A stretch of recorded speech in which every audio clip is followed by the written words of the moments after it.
Good evening. Welcome back to RTF live. నూతన సంవత్సరంలో మరొకసారి దేవుడు మనకిచ్చిన ఈ గొప్ప తరుణాన్ని బట్టి దేవునికి వందనాలు చెల్లిద్దాం. గత సంవత్సరం దేవుడు చూపిన కృపలన్నింటిని బట్టి దేవుడిని స్తుతిస్తూ ఉన్నాం. ఈరోజు ప్రత్యేకంగా ఒక కొత్త శీర్షిక స్టార్ట్ చేయబోతా ఉన్నాం. దానికన్నా ముందు from RTF and also from టిరానస్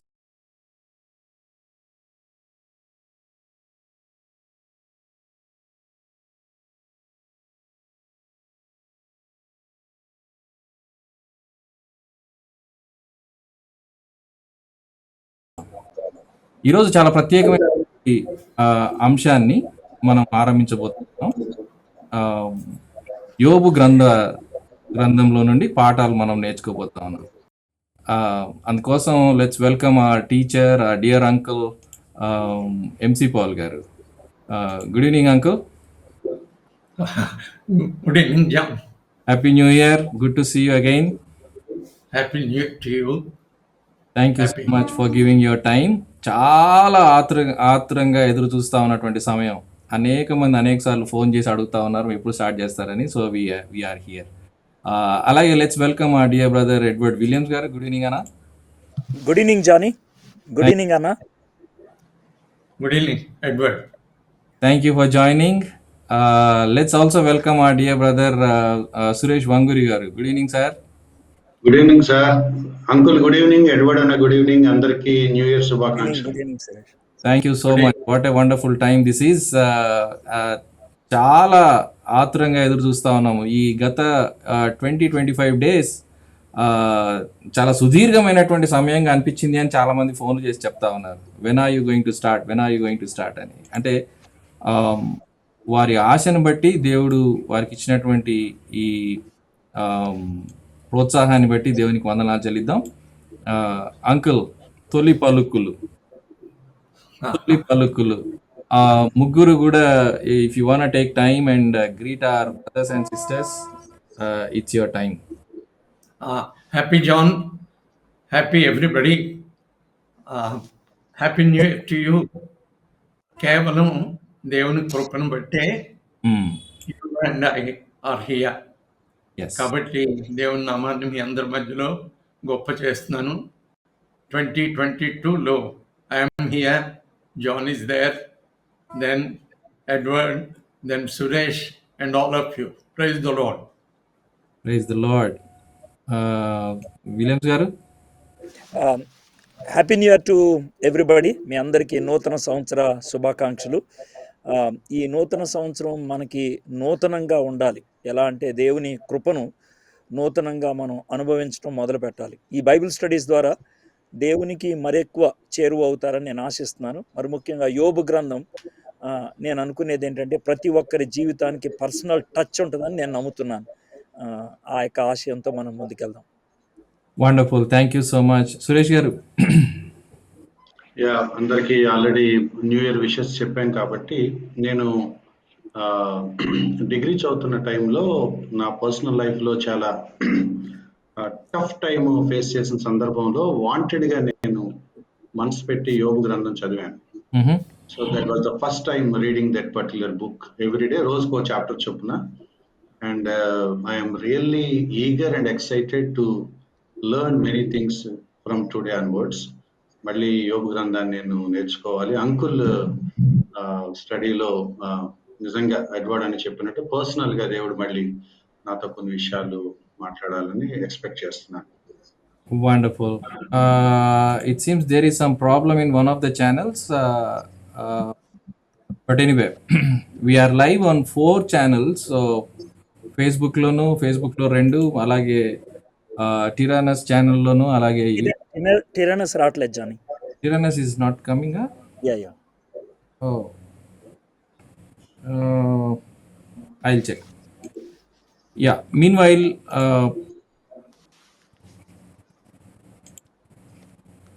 over to Uncle. Uncle, మీరేమైనా opening remarks, why did we choose this book, యోబు గ్రంథం గురించి ఏమైనా చెప్తారా? మధ్య ఒకసారి అంటే విజ్డమ్ లిటరేచర్ మీద కొంచెంగా దృష్టి పడింది. ఓకే. ముఖ్యంగా ఎక్లెసియాస్టిస్ చూసి చాలా అంటే చాలాసార్లు యంగ్ పీపుల్కి చిన్న పోర్షన్స్గా మాట్లాడాము. మళ్ళీ దాన్ని మొత్తంగా ఒకసారి చూస్తుంటే చాలా ఆశ్చర్యం అనిపించి అది టీచ్ చేయాలి అని అంటే ఫ్రమ్ చాప్టర్ 1 వర్స్ 1 మొదలుపెట్టి మాట్లాడితే బాగుంటుందేమో అని అనిపించినప్పటి నుండి మెల్లిగా ఇలాంటి లిటరేచర్ మీద దృష్టి పడింది. జోబ్ కూడా అంటే టీచ్ చేయటమే జరిగింది, కానీ అప్పటి పద్ధతి ఆ లెవెల్ ఆఫ్ టీచింగ్ వేరు కదా.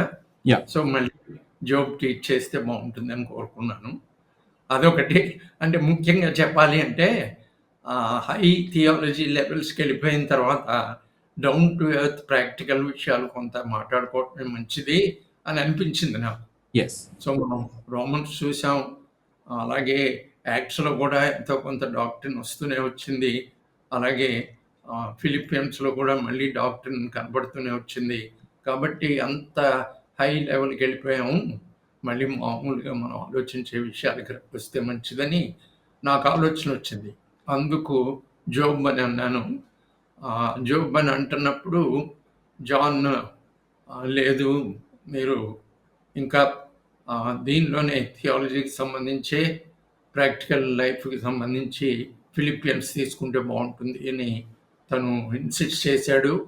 తనకి గైడెన్స్గా కూడా మాకు చెప్పాడు, అర్థమైంది. కాబట్టి ఓకే అని టేకప్ చేస్తే దేవుడు చాలా మనందరినీ కూడా ఎంతగానో బ్లెస్ చేశాడు. మరి నెక్స్ట్ ఏంటి అన్నప్పుడు ఈసారి జోబ్ చెప్దాం అంటే all 3 agreed. So I'm happy about it. I don't know, there is some problem in మన యూట్యూబ్ సెట్టింగ్స్లో ప్రాబ్లం వస్తూ ఉంది, but still we'll continue. And ఒకవేళ ఇది ప్రాబ్లం కంటిన్యూ అయితే we will post the video later. Williams garu, యోబు study చేయాలని అనిపించినప్పుడు మీకేమనిపించింది? Why were you insisting on Job? మీ ఆడియో, మీ మైక్ మ్యూట్ అయినట్టుంది. జోబ్ గురించి నేను అంటే హిస్టారికల్గా తర్వాత బిబ్లికల్ పర్స్పెక్టివ్లో స్టడీ చేయాలనేటువంటి ఒక తృష్ణ ఎందుకు ఏర్పడింది అని అంటే కనుక యోబు పర్సనల్గా ప్రతి ఒక్కరికి టచ్ అవుతుందని నేను నమ్ముతున్నాను. నాకు కూడా ఎందుకనంటే we all go through lots of struggles in our life. మన జీవితంలో పోరాటాలు ఉంటాయి. ఆ పోరాటాలని యోబు ఏ విధంగా ఎదుర్కోగలిగాడు? అబోవ్ ఆల్, ఆ పోరాటాలతో మనం సతమతమవుతుంటే మన చుట్టూ ఉన్న వాళ్ళు మనల్ని ఓదార్చడం మానేసి వాళ్ళు అనే మాటలు అది ఎక్కువ నొప్పి కలిగిస్తుంది, కానీ నొప్పి నుంచి ఉపశమనం కలగదు. అయితే in spite of that how Job was able to handle, ఏ విధంగా తాను ఉండగలిగాడు అనేది నాకు చాలా ఆసక్తికరంగా ఉంది. సో ఈ study more to my heart than to my head అని అనిపిస్తుంది. ఎందుకంటే it is definitely going to touch our personal lifes. Yes, wonderful. Without losing much time, let's give the mic to Uncle. Uncle, over to you.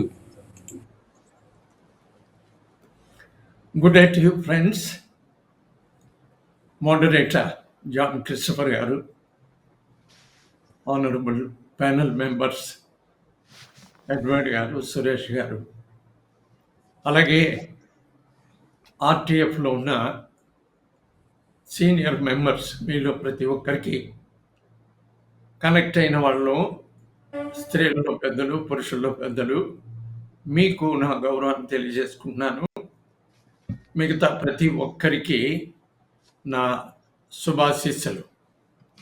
New year greetings ఎలాగూ మనం greet చేసుకున్నాం, మీరు కూడా మీ మనసుల్లో అదే గ్రీటింగ్స్ మా విషయంలో కూడా మీరు చెప్పుకున్నారని నేను అనుకుంటున్నాను. Happy. So Job, very happy to teach this. How far I am going to do justice, I don't know, but we are getting into it. Happy. I'm very happy about that. Book of Job, యోబు గ్రంథము.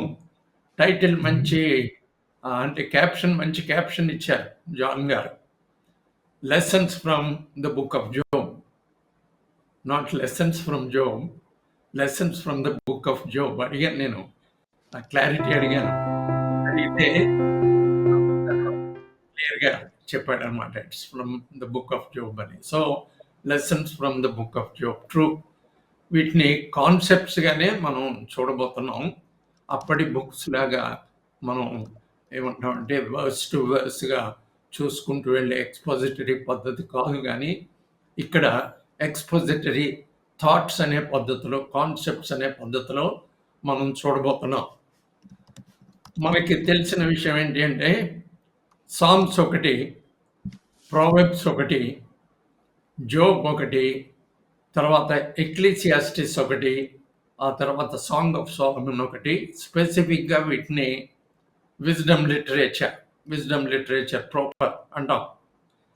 Wisdom literature అని అంటున్నప్పుడు ancient near ఈస్ట్కి సంబంధించిన ఆ సంగతులు జ్ఞాపకం చేసుకోవాలి. వాళ్ళు ఈ విజ్డమ్ లిటరేచర్ని ఏ రకంగా తీసుకున్నారు అనే సంగతులు జ్ఞాపకం చేసుకుంటే మనకి ఈ జోబ్ అనేది విజ్డమ్ లిటరేచర్లో దీని యొక్క ప్రామినెన్స్, ఇంపార్టెన్స్ మనకు అర్థమవుతుంది. ఏన్షియంట్ నియర్ ఈస్ట్లో విజ్డమ్ లిటరేచర్ అప్పుడు కానీ ఇప్పుడు కానీ ఎందుకు అని చూసినట్టయితే అక్కడ ఉద్దేశాలు కనబడుతున్నాయి. ఏంటి ఉద్దేశాలు అంటే ఈ ప్రోవెబ్స్ పద్ధతిలో సక్సెస్ఫుల్ హ్యూమన్ లైఫ్ విషయంలో ఇన్స్ట్రక్షన్స్, అలాగే మిగతా విషయాలు ఏంటి అంటే స్పెక్యులేటివ్ పద్ధతిలో ఇంకొక విషయం ఏంటంటే హ్యూమన్ ఎగ్జిస్టెన్స్ యొక్క మీనింగ్ ఏంటి అనే ఆలోచనలు. ఇవి ఆనాడు ఈనాడు కూడా. కాబట్టి సక్సెస్ఫుల్ లివింగ్ కోసం ప్రోవెబ్స్, అలాగే ఈ ఏమంటుంది ఇది ఒక రకమైన పజిల్ కదా. ఏంటి హ్యూమన్ ఎగ్జిస్టెన్స్, దీనికి సంబంధించి మనిషి దేవుడితో రిలేట్ అవ్వటం, రిలేట్ అయ్యే విషయాల్లో ఉండే ఎన్నో రకాలైన అర్థం కాని విషయాలు ఇవన్నీ కూడా. కాబట్టి వాటి గురించి ఆలోచించడం అనేది ఎంతైనా స్పెక్యులేటివ్ పద్ధతి. కాబట్టి బ్రాడ్గా 2 categories of wisdom or wisdom literature. One, proverbial wisdom. ఇది హ్యూమన్ వెల్ఫేర్కి సంబంధించి, హ్యాపీ లివింగ్కి సంబంధించి ఉండే ఇది ఈ విజ్డమ్. దీనిలో ఈ ప్రోవెబ్స్ ఉంటాయి. వీటిని పితి సేయింగ్స్ అనొచ్చు. అంటే క్రిస్ప్గా ఉంటాయి, పాయింటెడ్గా ఉంటాయి, షార్ప్గా ఉంటాయి, ఫోకస్డ్గా ఉంటాయి ఈ మాటలు. ఇవి ప్రోవెబ్స్ మనకి ఎలాగో తెలుసు. వీటి గురించి మనము గుర్తు చేసుకుంటే మంచిది. ఏంటంటే అందరూ చుట్టూ అన్నీ తెలిసి తెలివైన వాళ్ళు ఉంటారు. వాళ్ళ మధ్యలో ఒక ఆయన లేదా మనమే ఏదో గొప్పగా మాట్లాడేస్తూ అలా ఉంటే అన్నీ ఉన్న ఇస్తరి అణిగి మణిగి ఉంటుంది, ఏమీ లేని విస్తరి ఎగిరెగిరి పడుతుంది. ఎవరినన్నట్టు కదా, ఎవరినన్నట్టు ఇలాంటి చూడండి. తర్వాత hello brother, good morning, I'm very happy to see you అని అంటే నోరు మాట్లాడుతుంటే నొసలు వెక్కిరిస్తుంది. ఏంటి సంగతి?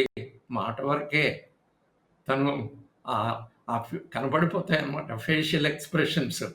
సో ఇలాంటి విషయాలు మనం గమనించుకోవాలి. అంటే ఇవి ప్రోవెబ్స్ అన్నమాట. ఇంకొకటి నిండు కుండ తొణకదు.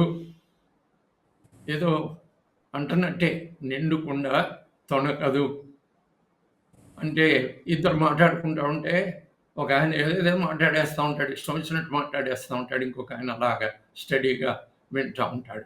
నిండు కుండ తొణకదు. ఇవి మన చుట్టూ వినబడే మాటలు. సుగుణ వాళ్ళ అమ్మగారు అనేవారంట, ఆశ లావు పీక సన్నము. అంటే చూడండి, పిల్లల విషయం కానీ పెద్దవాళ్ళ విషయం కానీ మనకి మించి ఆశపడే సంగతుల గురించి ఆ రకమైన మాటలు. ఇంకా ఇలాంటివి మనం గుర్తు తెచ్చుకుంటే చాలా ఉంటాయి. మరి సొలొమన్ గారికి దృష్టి ఈ సోమరుల మీద పడిందేమో అనిపిస్తూ ఉంటుంది. మూత మీద తలుపు తిరుగును, సోమరి పడక మీద తిరుగును. అంటే తలుపు తిరిగేది తెలుసు కదా, అది ఎక్కడికి వెళ్ళదో అలా తిరుగుతూ ఉంటుంది. ఈ సోమరి కూడా పడక మీద ఉండి ఆయన తిరుగుతూ ఉంటాడంట. ఇంకొకటి అంటాడు, సోమరి వీధిలో సింహం ఉన్నదను, నన్ను వెళ్ళి బట్టలు ఇస్త్రీ చేయించుకురానంటే ఇస్త్రీ వాడప్పుడే తెరవడు అంటాడు. దాని లెక్క వేరు. ఇస్త్రీ వాడప్పుడే తెరవడు అంటే సోమరి వీధిలో సింహం ఉన్నదను. ఇలాగా అంత సింపుల్గా కూడా మనం అప్లై చేసుకోవచ్చు. ఈ సోమరుల సంగతులు అబ్బో చాలా ఎక్స్టెన్సివ్గా తను డీల్ చేస్తూ ఉంటాడు. విమెన్ గురించి కూడా మాట్లాడతాడు. చాలా మంచి మాట. భార్య దొరికిన వానికి మేలు దొరికెను అంటాడు. ఒక ఆయన తొందరగా చదువుకోవడంలో ఇలా చదివాడంట. భార్య దొరికిన వానికి మేకు దొరికెను అని చదివాడంట. తొందర అనమాట. ఎంత బాగుందన్నమాట. సరే, ఇంకా కొన్ని మాటలు అనేస్తాడు. ఏమంటాడంటే, వివేకము లేని సుందర స్త్రీ, very beautiful, but is she voice, has she discernment, has she any understanding? ఏంటి వివేకము లేని సుందర స్త్రీ పిఐజీ ముక్కున ఉన్న బంగారు కమ్మె వంటిది అంటాడు. ఎంత మాట అనేసాడు చూడండి. తర్వాత ముసురు దినమున ఎడతెగక కారు నీరు వలె గయ్యాళి అయిన భార్య ఉండును. లేదా గయ్యాళి అయిన భార్య దానితో సమానము. గయ్యాళి అయిన భార్య ఇంట నివసించడం కంటే మిద్దె మీద మూల నివసించటం మేలు. ఇలాంటి మాటలు వాడినప్పుడు అయ్యో నన్ను గయ్యాలి అనుకుంటున్నారేమో అని జాగ్రత్త పడిపోవాలి కదా. మేమేమో ఇంట్లో నన్ను సోమరు అనుకుంటున్నాడేమో అని మేము జాగ్రత్త పడిపోవాలి కదా. ఇంకా ఇలాంటివి ఎన్నో ఉంటాయి. ఈమె జ్ఞానవంతురాలు, తన ఇల్లు కట్టును. నిజం, మరి మీ మీదే అసలు ఇల్లు కట్టబట్టడం అంటే మీ మీదే. ఎంత జ్ఞానం కావాలా? మీరు జ్ఞానం కలిగి ఉంటే గ్యారంటీ ఇల్లు కట్టబడను. 3 రాళ్ళు తన చేతులతో ఇంటిని ఊడబెరుకును. ఇలాంటివి ఇవి pithy sayings, crisp sayings, pointed focused sayings. ఇవి ఇలాంటివి గమనించి ఎవరన్నా చదివితే అంటే హ్యాపీ లైఫ్ విషయంలో కొన్ని ఆలోచనలు వస్తాయి, సక్సెస్ఫుల్ లివింగ్ విషయంలో కొన్ని ఆలోచనలు వస్తాయి. దీన్ని కాబట్టి ఒక కేటగిరీ ప్రొవర్బియల్ విజ్డమ్, ఇంకొక కేటగిరీ స్పెక్యులేటివ్ విజ్డమ్. ఈ స్పెక్యులేటివ్ విజ్డమ్ ఏంటి అంటే హ్యూమన్ ఎగ్జిస్టెన్స్ గురించిన పజిల్, హ్యూమన్ ఎగ్జిస్టెన్స్ గురించిన పర్ప్లెక్సిటీ దీన్ని డీల్ చేయటం కోసం ఆలోచన. కాబట్టి క్రియేటర్తో రిలేషన్షిప్లో ఈ హ్యూమన్ ఎగ్జిస్టెన్స్ సంగతులు ఏంటి, దేవునికి మానవునికి ఏ రకమైన రిలేషన్షిప్ ఉండాల్సి ఉన్నది, ఇలాంటివి ఆలోచనకి సంబంధించిన విషయాలన్నింటినీ కూడా స్పెక్యులేటివ్ విజ్డమ్ అంటారు. ఈ స్పెక్యులేటివ్ విజ్డమ్లో ఏం చూస్తామంటే ఒకటేమో మోనోలాగ్స్ ఉంటాయంట. ఈ మోనోలాగ్స్కి మంచి ఎగ్జాంపుల్ ఎక్లేసియాస్టిస్. ఆయన ఒక్కడే చెప్పుకుంటూ టీచ్ చేసుకుంటూ ఆయన ప్రసంగిగా, తను ఉపదేశకుడుగా ఆయన మాట్లాడుతూ వెళ్ళిపోయిన మాటలన్నీ ఎక్లేసియాస్టిస్లో ఉంటాయి. మరి ఇంకా తర్వాత డైలాగ్స్ ఉండొచ్చు. ఈ డైలాగ్స్ మనం బుక్ ఆఫ్ జోబ్లో చూస్తాం. డైలాగ్ అది మనం అంటే ఇద్దరు మాట్లాడుకోవటం, లేకపోతే ఇంకా ఎక్కువ మంది మాట్లాడుకోవటం, అవి డిస్కోర్సెస్ పద్ధతిలో ఈ రకంగా ఈ డైలాగ్స్ అవి ఉంటూ ఉంటాయి. సో మనం గబాల్ని అంటే స్పెక్యులేటివ్ అనే వర్డే ఏంటంటే వితౌట్ మచ్ ఎవిడెన్స్ అనేది వచ్చేస్తుంది కాబట్టి మనం ముఖ్యంగా బిబ్లికల్ విజ్డమ్ గురించి స్పెక్యులేటివ్ విజ్డమ్ గురించి ఆలోచించేప్పుడు తొందరపడిపోకూడదు. ఏంటంటే ఇది మరీ అబ్స్ట్రాక్ట్ కాదు, కొంత ఎవిడెన్స్ ఉన్నది. ఆ ఎవిడెన్స్తో మాట్లాడే మాటలే, ఎవిడెన్స్తో మాట్లాడే ఆలోచనలే. కాబట్టి ఈ స్పెక్యులేటివ్ విజ్డమ్ అనే దానికి అబ్స్ట్రాక్ట్ అనుకోకుండా కొంచెం కాంక్రీట్ పాసిబిలిటీ కనబడుతూ అబ్జర్వేషన్ ఉండటం, ఎంపిరికల్ నాలెడ్జ్ లాగే ఇది ఉండటం అనేది మనం కొంచెంగా దీని విషయంలో గమనించాలి. సరే, మరి బైబిల్కి సంబంధించి మనం ఆలోచించేప్పుడు ఏమంటామంటే ఈయన వీలర్ రాబిన్సన్ అనుకుంటా, ఆయన చెప్పే మాట చాలా స్పెషల్గా ఉంటుంది. ఇది ప్రాఫిటిక్ ట్రూత్ అంట. ఆ ప్రాఫిటిక్ ట్రూత్, ఈ డిసిప్లిన్ ఎలాంటిదంటే ప్రాఫిటిక్ ట్రూత్ని ఇండివిజువల్ హ్యూమన్ లైఫ్కి అప్లై చేసేప్పుడు ఏమంటామంటే ఎక్స్పీరియన్స్, హ్యూమన్ ఎక్స్పీరియన్స్ యొక్క లైట్లో అప్లై చేయటం. So prophetic truth as applied to individual life in the light of human experience. అది మనకి స్పెక్యులేటివ్ విజ్డమ్లో చూస్తాం, తర్వాత ప్రావర్బియల్ విజ్డమ్లో చూస్తాం. మనం చూసే ఈ 5 బుక్స్ కానీ ఏ బుక్స్ అయినా కానీ ఇలాంటి అండర్స్టాండింగ్తో చూస్తే మనం చక్కగా అర్థం చేసుకోగలం. మరి స్పెక్యులేటివ్ అనాల్సిందే జోబ్ని. ఎందుకు అంటే పైన హెవెన్కి సంబంధించిన ఈవెంట్స్, కింద భూమికి సంబంధించిన ఈవెంట్స్ ప్యారలల్గా జరుగుతున్నాయి. ఆ ఈవెంట్స్ ఏమో తెలియని జోబ్. హెవెన్లో జరుగుతున్న ఈవెంట్స్ తెలియదు దీనికి. హెవెన్లో జరుగుతున్న ఈవెంట్స్ వీళ్ళ ముగ్గురు ఫ్రెండ్స్కి తెలీదు, వైఫ్కి తెలీదు, తర్వాత ఎలీహుకి తెలీదు, తర్వాత ఇంకా మనం మాట్లాడుకుంటే ఆ చుట్టూ ఉన్న ఎవరికి తెలీదు. కాబట్టి వీళ్ళకి తెలిసిన విషయాలను మాట్లాడుతున్నారు. వీళ్ళు పైన జరుగుతున్న విషయాలు తెలియకుండా మాట్లాడితే మనం ఏమనాలా? Not with full evidence, partial evidence they have.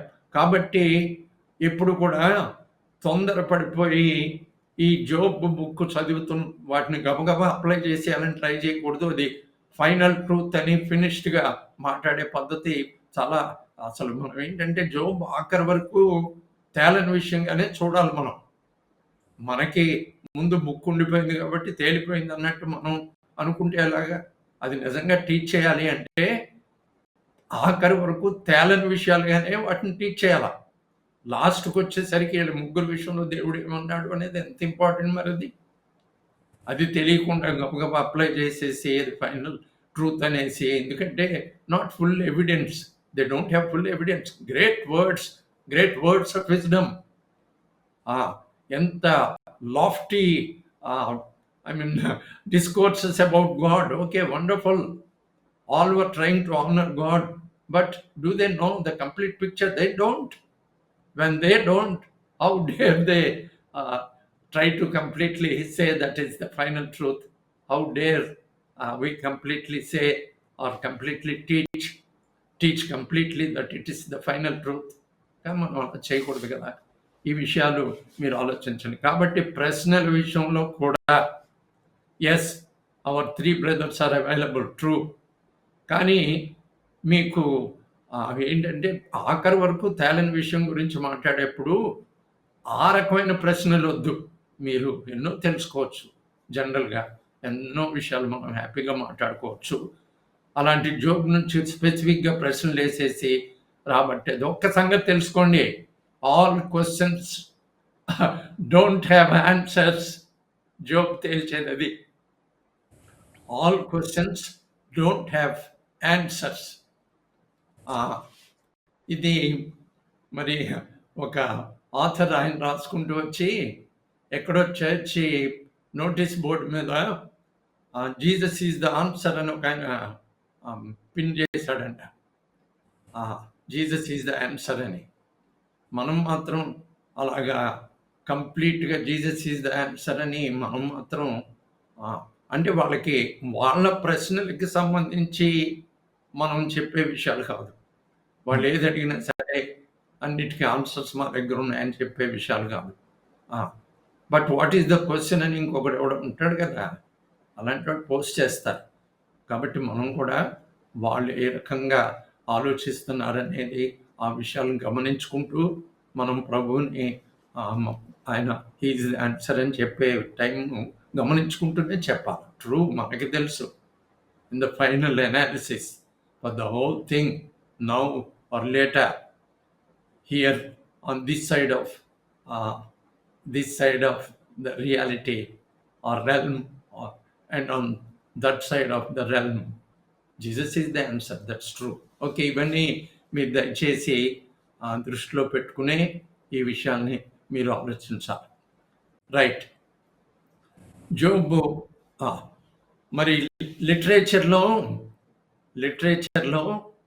జోబ్ని ఏమంటారంటే పొయటిక్ డ్రామా అంటారు. Poetic drama.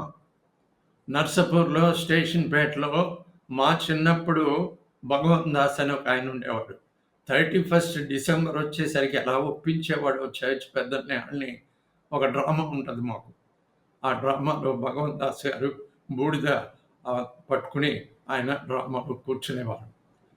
True, it's a poetic drama. కాబట్టి ఈ లిటరేచర్లో దీన్ని పొయిటిక్ డ్రామాగా చూస్తారు. ఎంత గొప్ప లిటరేచర్ అంటే ఏన్షియంట్ లిటరేచర్లో ద గ్రేటెస్ట్ అని కూడా అనేటానికి ఏ రకంగానూ సందేహించరు. ఈ ఆథర్ని హోమర్తో పోల్చేస్తారు. హోమర్ని సామాన్యంగా ఊహించరు కదా, ఈ ఆథర్ని హోమర్తో పోలుస్తారు అన్నమాట. సో మనకి తెలుసు నో వండర్ గ్రేటెస్ట్ పోయం ఇది. కాబట్టి ఇది పొయిటిక్ డ్రామా. ఎవరైనా కొంతమందికి భయపెట్టే న్యూస్ చెప్పడం చాలా ఆనందమేమో. అబ్బో, ఈ రోజుల్లో అలాంటి వాళ్ళు చాలామందిని చూస్తున్నాం మనం. యూట్యూబ్ నిండా లేదా వాట్సాప్ నిండా ఇవే. ఏం భయపెట్టడంలో ఆనందం ఏంటో. కాబట్టి టెరిఫైయింగ్ న్యూస్ చెప్పేవాడిని జోక్స్ పోస్ట్ అంటారంట. Do you want to be a jokes post? Please don't look for such a title. ఎందుకది మనకి జోక్స్ పోస్ట్? అలాంటిది ఆ టైటిల్ మనకి వద్దు. మా చిన్నప్పుడు టెలిగ్రామ్ వచ్చిందంటే ఇంకొకటే. టెలిగ్రామ్ వచ్చా అతను కనపడ్డాడంటే ఇంక టెర్రర్ అనమాట. ఏంటంటే సంబడి ఎక్స్పైర్డ్ అంతే. తర్వాత ఈ తెలివైన వాడికి ఏంటంటే ఎక్స్పైర్డ్ భలే వాడేవాళ్ళు. My grand mother expired. అది చాలా అసలు ఆఫీసర్ గారికి ఎప్పుడన్నా అసలు నోట్ చేసుకుని గ్రాండ్ మదర్ ఎక్స్పైర్డ్ అన్నాడు ఇతను, అసలు సంగతి కనుక్కుందామంటే అప్పుడు మనకి తర్వాత సంగతి అర్థమైపోద్ది. ఏంటంటే ప్రే శాంక్షన్ లీవ్, అది more important. To get leave somebody could expire according to this man. ఇలాంటివన్నీ జోబ్స్ పోస్ట్ అనాలి. జోబ్స్ కంఫర్టర్స్ ఉంటారు. జోబ్స్ కంఫర్టర్స్ అబ్బా ఏమి వీళ్ళని ఫాల్స్ కంఫర్టర్స్ అనాల్సి వస్తుంది. ఏంటంటే వచ్చి వాళ్ళకి అసలే దారుణమైన కష్టంలో ఉంటే వాళ్ళని ఓదార్చడానికి వచ్చి అటు చేసి ఇటు చేసి నువ్వేదో చేసి ఉంటావు అందుకని ఇలాంటి పరిస్థితి నీకు వచ్చింది అని మాట్లాడితే వాళ్ళని ఏమన్నారా? ఏం కంఫర్ట్ అది?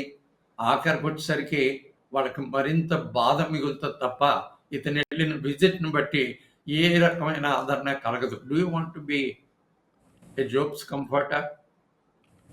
నో. నేను ఎర్లీ ఎంతూజియాజంలో ఏంటంటే మా cousin she was suffering from breast cancer. అప్పుడు నేను వెళ్ళి నా ఆశల్లాగా ఏదో రకంగా సువార్త చెప్పారా. అంటే నువ్వేదో తప్పు చేసి ఉంటావు అనేది కాదులేండి, నా ఉద్దేశం అది కాదు.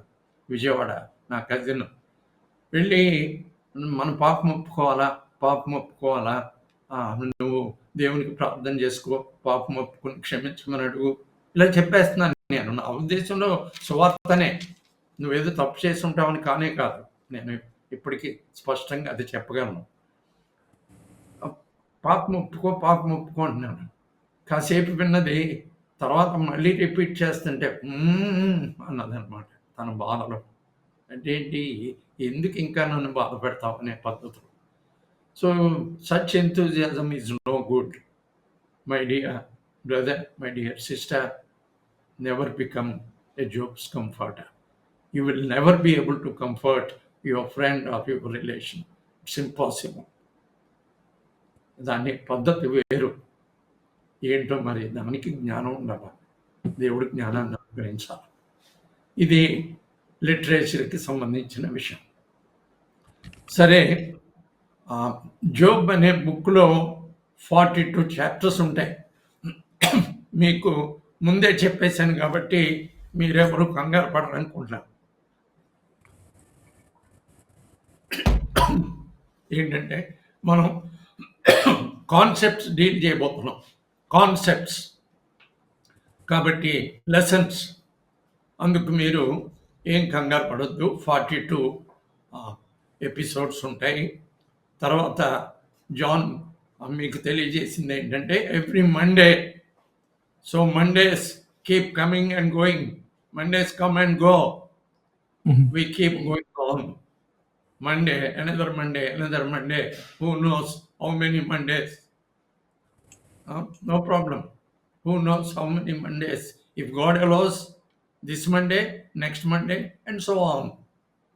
If God allows you, sit and learn this Monday, next Monday, and so on. Yes. So happy. Sorry, 42 chapters.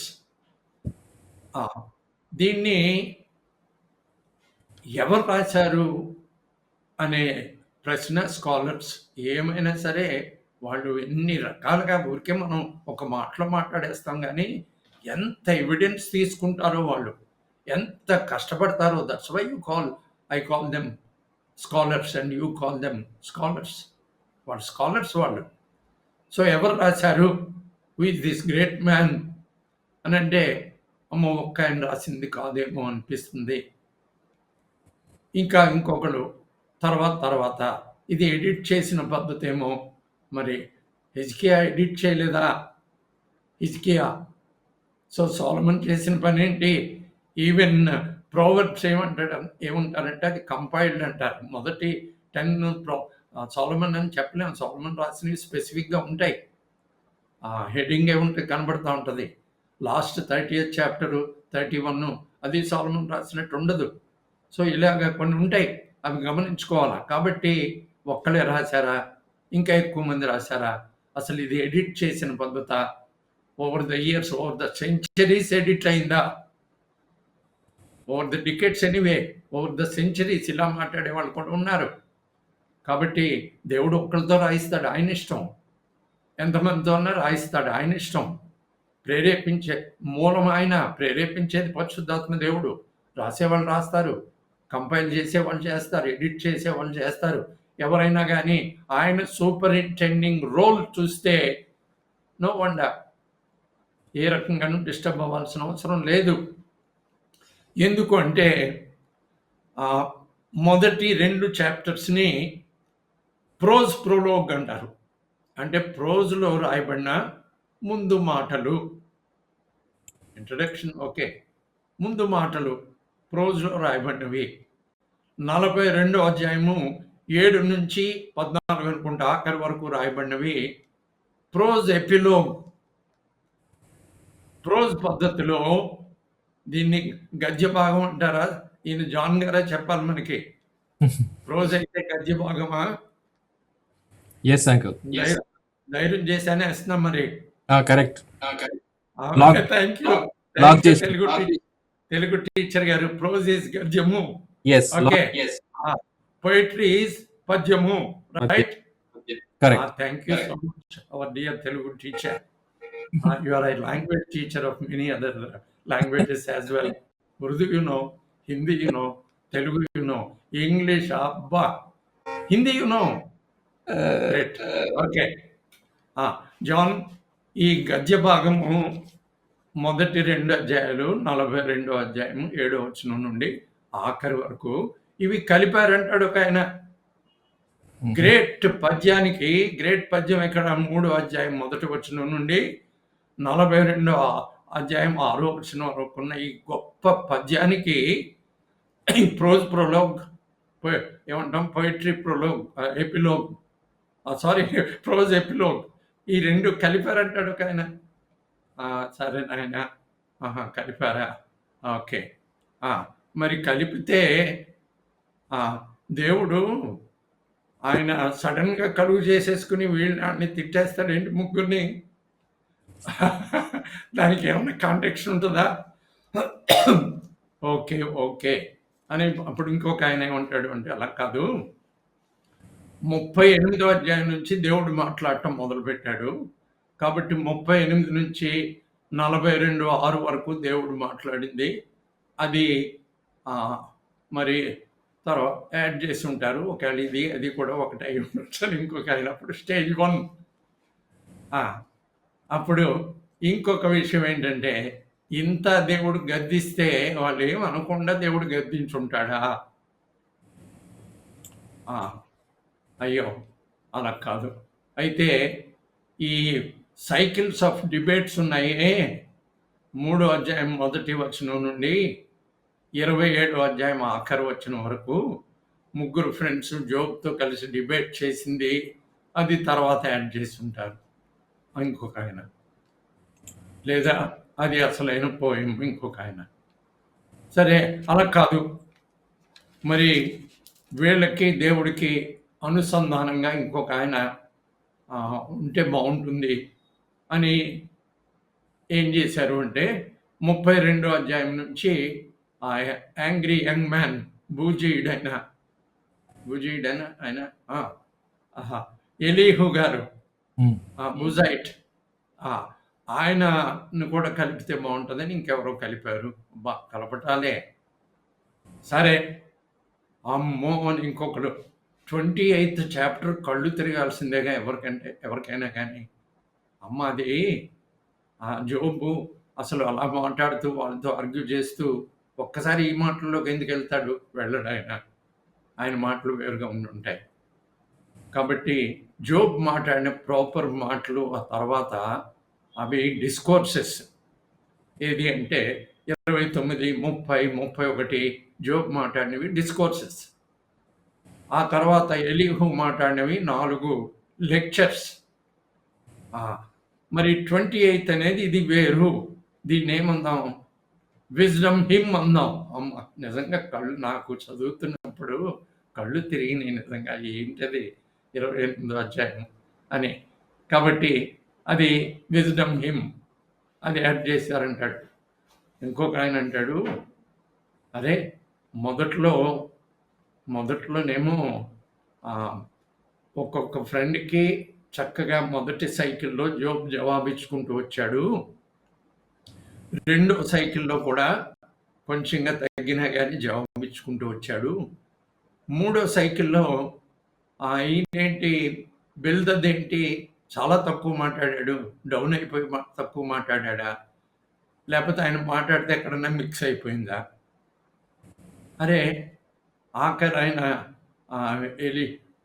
మొదట ఆయనేమో ఎలీఫజ్, తర్వాత బిల్దదు, ఆ తర్వాత జోఫర్ గారు అడ్రస్ లేకుండా వెళ్ళిపోయాడు ఏంటంటాడు.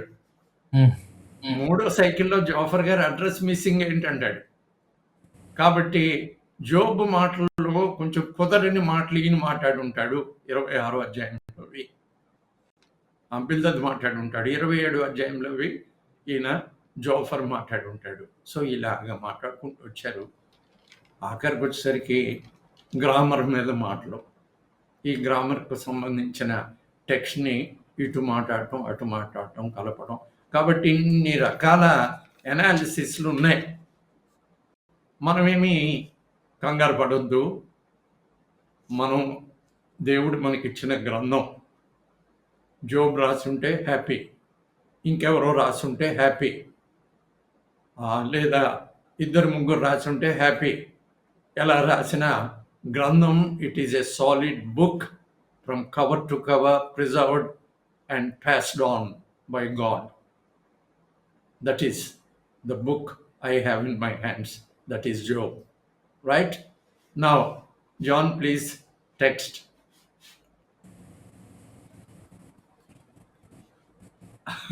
బాగుందా? జోబ్. ఆహా ఆహా ఆహా. ఊజు దేశమునందు యోబు అను ఒక మనుష్యుడు ఉండెను. ఇది this is how history begins. హిస్టరీకి ఏముండాలా? స్పేస్ ఉండాలా. అంటే a place is to be mentioned, then there should be a person and there should be a situation. Then if time is not specifically given, you look for some time, then it becomes history. అది history. Time and space ఈవెంట్గా మొదటి వచనం చదివే వాళ్ళకి ఎవరికన్నా కానీ ఇది అనిపించాలి. So speculative విజ్డమ్లో మనం ఏమంటున్నాం, పార్షియల్ ఎవిడెన్స్ ఉంటుంది అంటున్నాం కదా. సో ఈ ఎవిడెన్స్లో దీన్ని తీసుకోండి. ఊజు దేశం నందు ఉన్నాడనమాట ఒక మనిషి, కాబట్టి ఒక హ్యూమన్ సిచ్యుయేషన్ అనమాట. అది మనం చూడాల్సిన విషయంగా మనం ఈ స్పెక్యులేటివ్ విజ్డమ్ అన్నట్టే మనం చూద్దాం. But some evidence.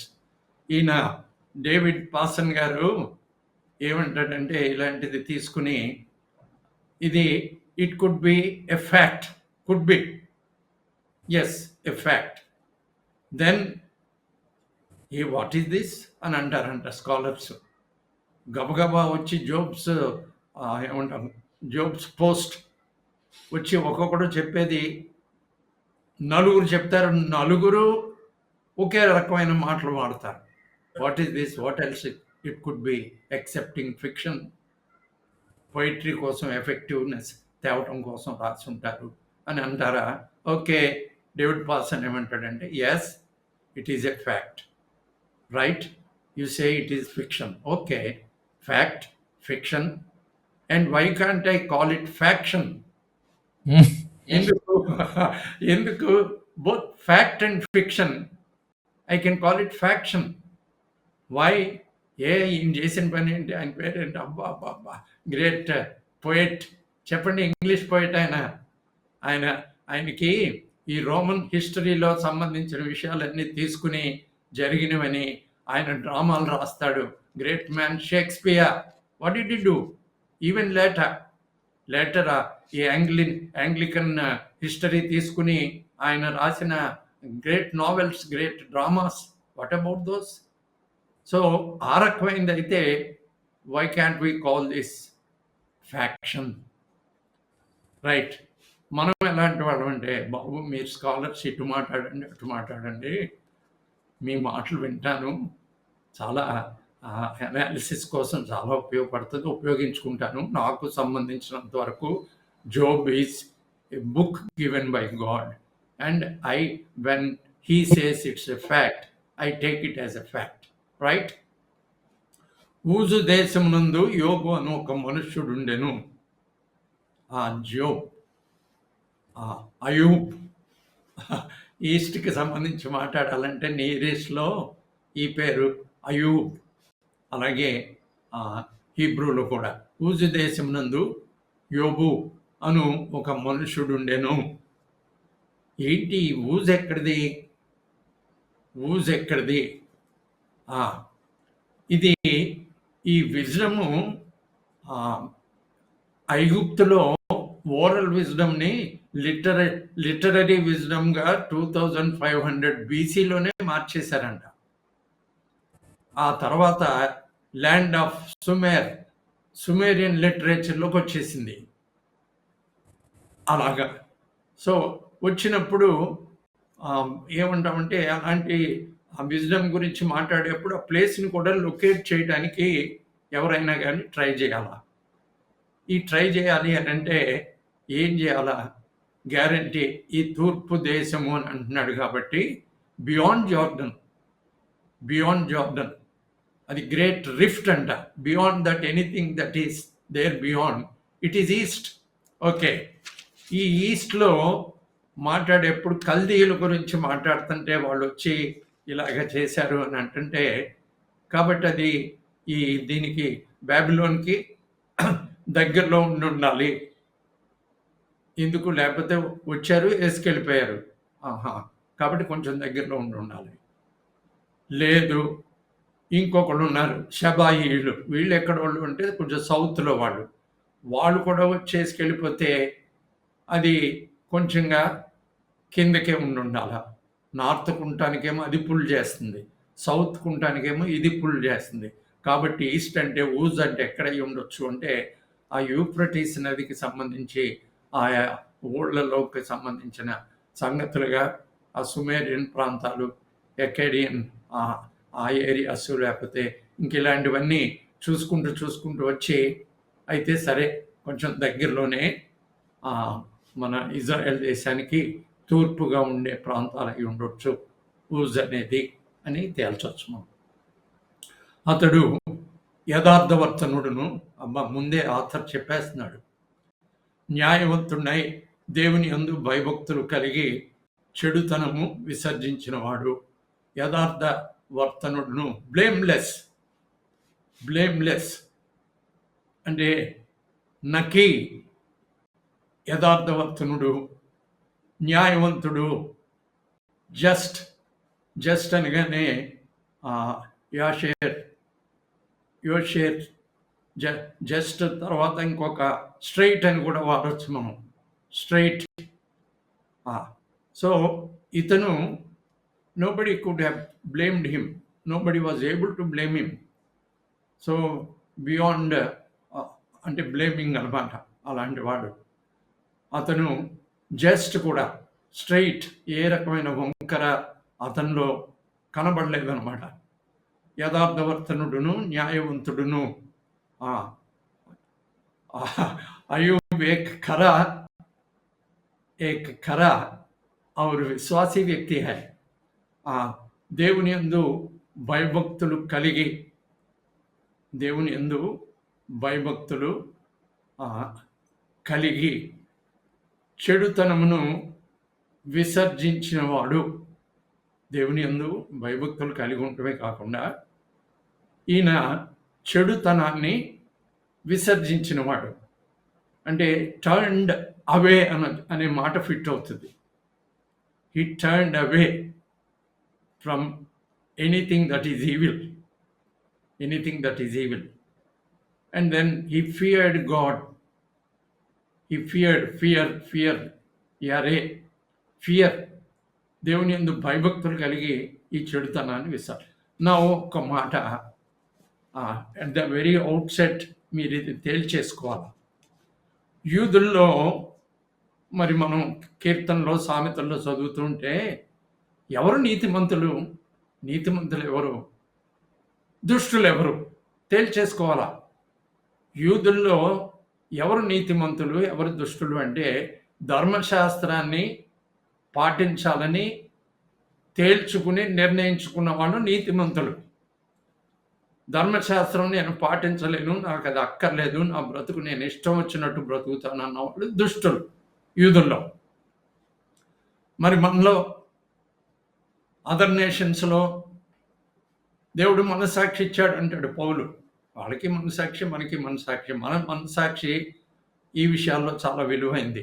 మనస్సాక్షిని బట్టి నేను బ్రతుకుతాను అని నిర్ణయించుకుని ఈ సృష్టిలో మంచితనం కనపరుస్తూ ఉన్నవాళ్ళు centuries and centuries, decades and decades, years and years మనం చూస్తున్న వ్యక్తులు ఎవరు వీళ్ళు అంటే మనస్సాక్షిని అనుసరించి బతకడానికి నిర్ణయించుకున్నవాడు.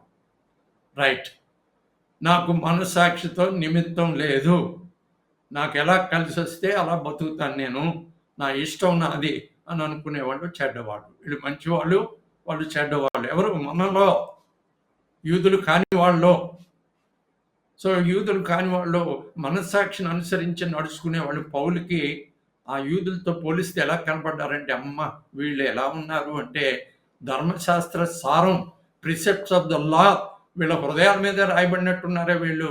అబ్బా, ఎలా ఉన్నారు అని అంటాడు రోమాపత్రిక 2వ అధ్యాయంలో. కాబట్టి నువ్వే యూదుల్లో ధర్మశాస్త్రం పాటించేవాళ్ళు నీతిమంతులు, అక్కర్లేదు అనుకున్న వాళ్ళు దుష్టులు. మనలో మనస్సాక్షిని పాటించేవాళ్ళు, అవలంబించేవాళ్ళు, మనస్సాక్షిని అనుసరించి వెళ్ళేవాళ్ళు మంచివాళ్ళు, అక్కర్లేదని లెక్కలేని ధనంగా బతికేవాళ్ళు చెడ్డవాళ్ళు. ఓకే, మరి నీతిమంతుల్లో ఈ మంచి వాళ్ళలో చెడు లేదా, పాపం లేదా? వంకర సంగతి ఏంటి? ఆది పాపం సంగతి ఏంటి? ఆదాము పాపం ఎవరికి? ఆదాము నుంచి వచ్చిన వాళ్ళు అందరూ ఆదాము నుంచి వచ్చిన వాళ్ళేగా, పైనుంచి ఊడిపడిన వాళ్ళు ఎవరు లేరుగా. ఆదాము అవ్వలు మొదటి జంట కదా. మరి ఆదాము పాపం సంగతి ఏంటి అన్న దగ్గర సువార్త, అన్న దగ్గర దేవుడిచ్చే పాప క్షమాపణ. So we begin with Papa Kshamapana. That doesn't mean we are not sinful. That doesn't mean we are sinless. అర్థం చేసుకోండి. బేసిక్గా సువార్త నీతిమంతుడిగా తీర్చడం అంటే from the penalty of sin, from the punishment of sin, పాపం యొక్క శిక్ష. సో పాపం యొక్క శిక్ష నుండి, ఆదాము యొక్క పాపం యొక్క శిక్ష నుండి ఈ నీతిమంతులు బయటపడాల్సిందే, దుష్టులు బయటపడాల్సిందే. మనలో ఉన్న ఈ మంచివాళ్ళు బయటపడాల్సిందే, చెడ్డవాళ్ళు బయటపడాల్సిందే. ఆ తర్వాత ఆయన కుమారుని ఆత్మ మనలో ఉంచిన కారణంగా రోజు తర్వాత రోజు పాపం నుంచి బయటపడుతూ, పాపం మీద విజయం సాధిస్తూ ముందుకెళ్ళేవాళ్ళం. ఇది శాంక్టిఫికేషన్కి సంబంధించిన సంగతి. కాబట్టి ఆయన యోబు పాపము లేనివాడు అని ఎందుకు అనాలి మనం? యోబు యథార్థవర్తనుడును. పాపం లేనివాడు అంటే మనకి తర్వాత అడ్డు వస్తాయి మరి చదువుతూ ఉంటే. న్యాయవంతుడినై దేవుని యందు భయభక్తులు కలిగి చెడుతనమును బురి బాతం సే సదా దూర రహతా హై, చెడుతనం నుంచి విసర్జించిన వాడు. అతనికి 7 కుమారులను 3 కుమార్తెలను కలిగిరి. కంగారు పడకండి, బాగా చిన్నవాళ్ళు ఒక్కొక్కళ్ళ ఇళ్లలో ఇద్దరిద్దరు, మహా అయితే 3 పిల్లలు. కంగారు పడకండి. మేము 4 మేమేం కంగారు పడము, మాకు తెలుసు పాత సంగతులు. మేము 6 ఏమంటారు దానికి? మా ఫ్రెండు జాన్ గారు వాళ్ళ అమ్మగారు వాళ్ళు 14 మంది. ఏమంటారు దానికి?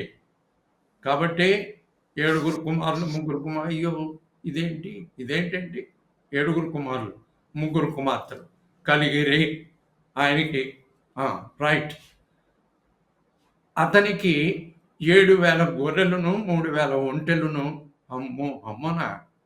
రిచెస్ అంటే ఏంటి ఆ రోజుల్లో? Life stock. Riches was measured in terms of livestock. There, anywhere. That was riches. 7,000 గొర్రెలు, 3,000 ఒంటెలు, 500 జతల ఎడ్లు. అబ్బా!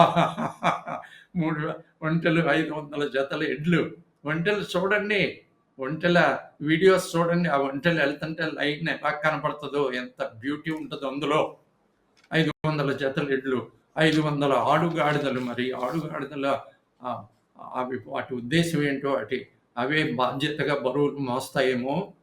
కాబట్టి అలాంటివి ఆడుగాడిదలు కలిగి బహుమంది పనివారును అతనికి ఆస్తిగా ఉండెను.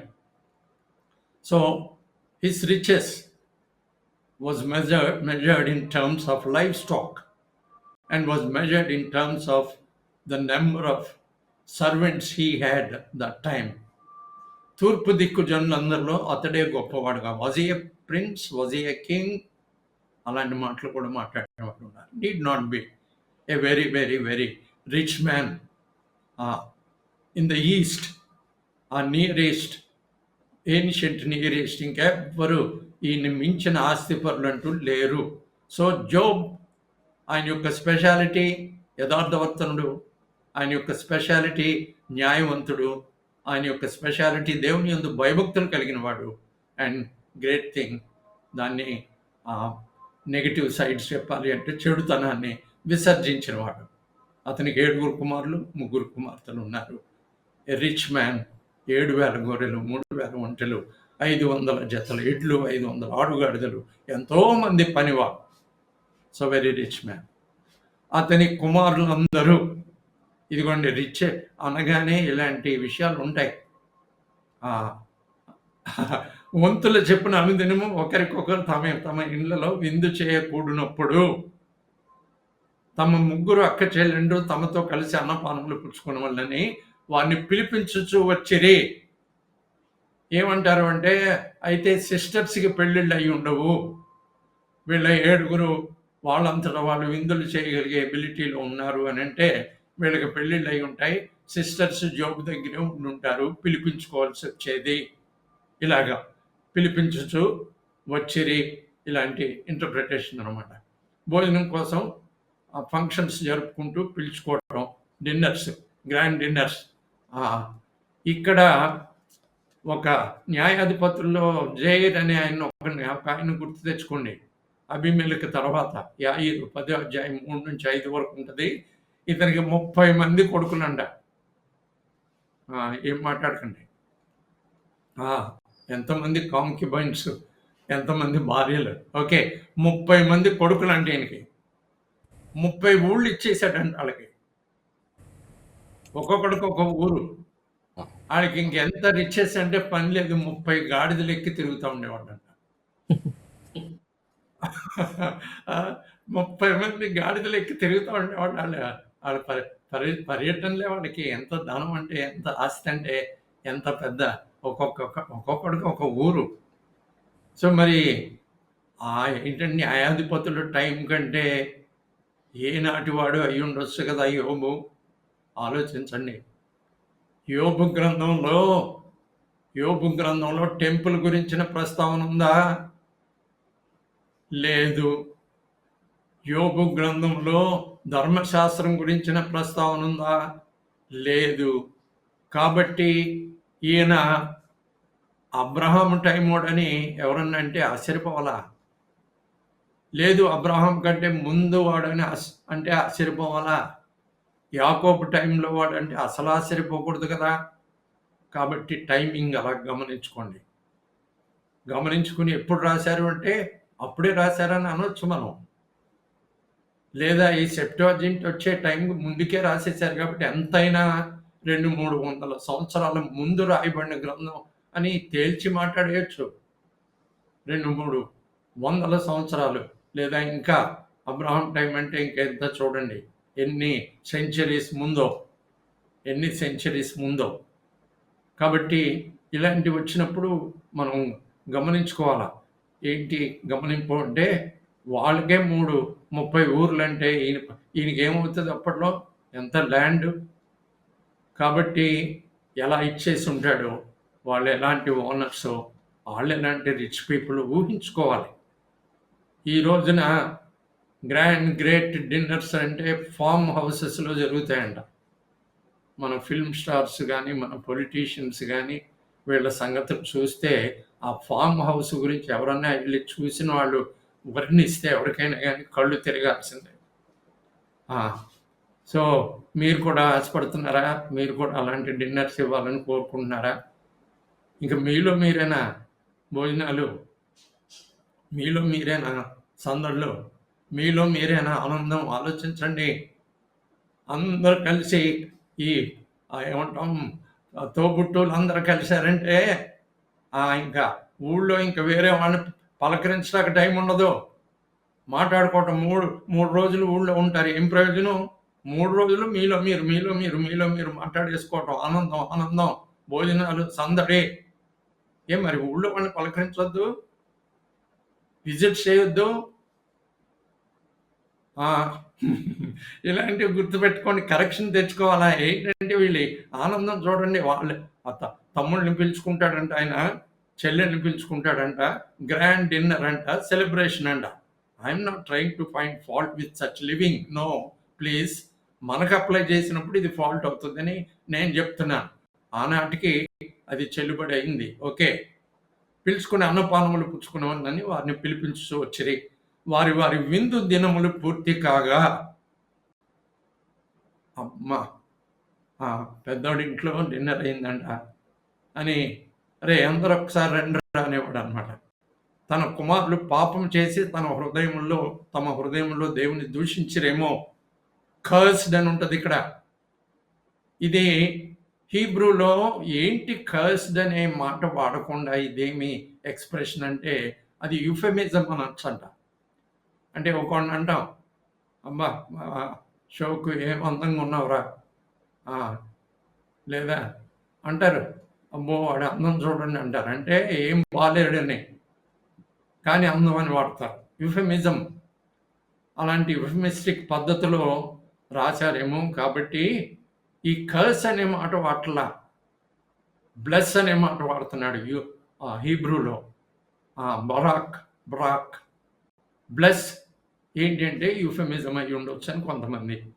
లేదు వాళ్ళకి ఈ కర్స్ అనే మాటే దూరం పెట్టేయాలా, దాన్ని వాడితే నోటికి ఉచ్చారణకి మంచిది కాదు, రాతకి మంచిది కాదని దూరం పెట్టు ఉండొచ్చు అంటారు. ఎందుకంటే మొదటి అధ్యాయంలోనే ఈ మాట 2 చోట్ల వస్తుంది, 2వ అధ్యాయంలో 2 చోట్ల వస్తుంది.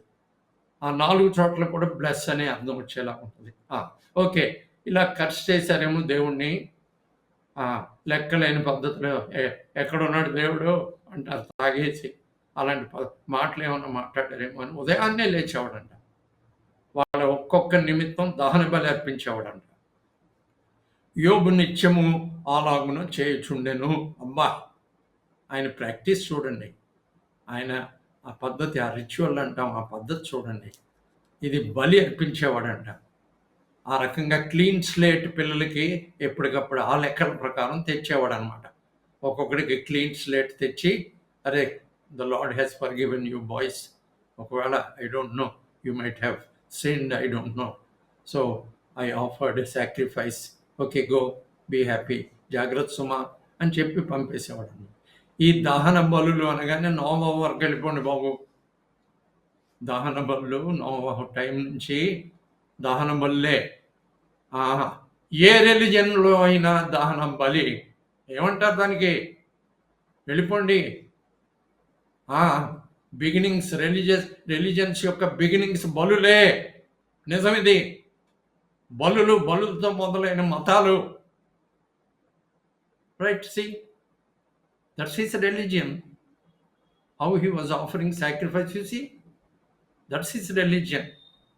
Things began that way in his life and in the life of the ancient East and in the life of Egypt, then Inca, then known world. Things began that way. Okay, బలి బలి లేనిదే పాపక్షమాపణకు తావు లేదు. రక్తము చిందింపబడనిదే పాపక్షమాపణ లేదు. Okay, happy, praise the Lord. This is about Job, its introduction 1 to 5. Happy, praise the Lord, hallelujah. Over to John, our moderator. Thank you, uncle. Happy. Thank you so much. Dear friends, మీరు ఓపిక్గా ఎదురు చూసినందుకు వందనాలు. మొదట కొంచెం యూట్యూబ్లో కొంచెం problem రావడాన్ని బట్టి కొద్దిసేపు డిస్టర్బెన్స్ వచ్చింది. Forgive us for that. Thank you so much. We saw so many people who are waiting. చాలా మంది వెయిట్ చేస్తూ ఉన్నారు. Thank you so much. Already 409 people are there. What an introduction. అంటే యోబుని గురించి మనకున్నటువంటి రకరకాల ఆలోచనలు, యోబు యొక్క వ్యక్తిత్వాన్ని గురించి, చరిత్రను గురించి ఉన్నటువంటి ఆలోచనలు. Why do we need to look at so many interpretations? Uncle చాలా కోణాల్లో నుండి ఇంటర్ప్రెట్ చేశారు, మన ముందుకు తీసుకొని వచ్చారు వాస్తవాల్ని. So we need to really think how important it is to look at the scriptures from various angles. ఎందుకు ఇది ఇంపార్టెంట్ అంటారు విలియమ్స్ గారు? జానీ, ఎందుకనంటే ఈ బుక్ ఎప్పుడు రాశారనే దాని గురించి అన్న ఇప్పుడు ఒకవేళ తన చివరి దాకా ఆయన మాట్లాడిన మాటలు వింటే కనుక నోవహు కాలం నుంచి ఎప్పుడు దాకైనా ఉండుండొచ్చు. అంటే మోజెస్‌కు ముందు దాకా, మోషేకు ముందు దాకా ఎప్పుడైనా ఉండొచ్చు. అంటే he might have been there over a period of 1000 or ఆ స్పాన్‌లో ఎక్కడో చోట ఉండుండొచ్చు. సో, ఇంత స్పాన్‌లో ఉన్నది కాబట్టి చాలా స్పెక్యులేషన్స్ అనేవి ఉండటానికి అవకాశం ఉంది కాబట్టి, మనం స్పెక్యులేషన్స్ పక్కకు తోసే అక్కర్లేదు. కాకపోతే ఏంటంటే, మనకున్నటువంటి రిటన్ టెక్స్ట్‌లో ఎంత మట్టుకు మనం క్లోజెస్ట్‌గా రాగలుగుతామో, దాన్ని చూడటానికి ప్రయత్నం చేశారన్న. అందుకనే he took all the parameters అనమాట. అంటే జోబ్ దగ్గరకొచ్చినటువంటి వ్యక్తులు ఎక్కడి నుంచొచ్చారు? వాళ్ళు ఎంత దూరం ప్రయాణం చేయగలిగేటువంటి వాళ్ళు. So, north, south, east, west అలా తీసుకొని దాన్ని నారో డౌన్ చేయడానికి ప్రయత్నం చేయటం జరిగింది. అంటే ఒక విధంగా చెప్పాలంటే బైబిల్‌లో ఉంది. కాబట్టి ఇది నేను సత్యం అని మొండిగా వాదించే వాళ్ళున్నారు. అది నేను తప్పు అనను. Maybe that is their faith. అయితే బైబిల్‌లో ఉన్నది ఇది సత్యము. అయితే ఇది సత్యమని మనం ఇతరులకి ఎలా చెప్పగలుగుతాం? నా మేధస్సుకి నేను ఎలా చెప్పగలుగుతానంటానికి ఓ విధంగా చెప్పాలంటే he was answering his own questions అన్నట్లున్నది. అంటే మనోళ్ళు రేకెత్తే క్వెషన్స్ అన్నిటికి కూడా ఆన్సర్ ఇవ్వడానికి ప్రయత్నం చేశారు. అంటే దీన్ని అంతటి బట్టి నాకేమర్థం అవుతుంది ఏంటంటే Job is not a fiction. Definitely not a fiction. Maybe we may not be having all the facts. యోబు గురించి అన్ని వాస్తవాలు మనకి తెలిసి ఉండకపోవచ్చు. But definitely it is not a fiction. That's number 1. Number 2 ఏంటంటే దేవుడు ఇది మనకి పరిశుద్ధాత్ముడు దీన్ని మనకి వాక్యంలో పెట్టారు కాబట్టి ఏ సమాచారం అయితే మనకు అవసరమో అది ఖచ్చితంగా ఇవ్వటం జరిగింది. Whatever information is essential that has been given to us. అందుకని అన్ని పారామీటర్స్ నుంచి చూడటానికి ప్రయత్నించారన్న చెప్పడం మంచిది. కాబట్టి ఈరోజు ఎవరైనా ప్రశ్నించేటప్పుడు ఇది గుడ్డిగా నమ్మేసి చెప్పింది అని అనుకుంటే కనుక కుదరదు. ఎందుకంటే so many parameters have been taken కాబట్టి. ఒక ప్రశ్న అడుగుతా ఉన్నారు. ఇప్పుడు uncle, the land of Uz, ఈ ఊజ్ అనే దేశము ఇప్పుడు ఏ ప్రాంతంలో ఉండి ఉండొచ్చు అని ఏమైనా ఐడియా ఉందా? Oh sorry, one second. Yeah please. John Euphrates దగ్గరలో అని అనుకోవటానికి అవకాశం ఉంది. ఓకే.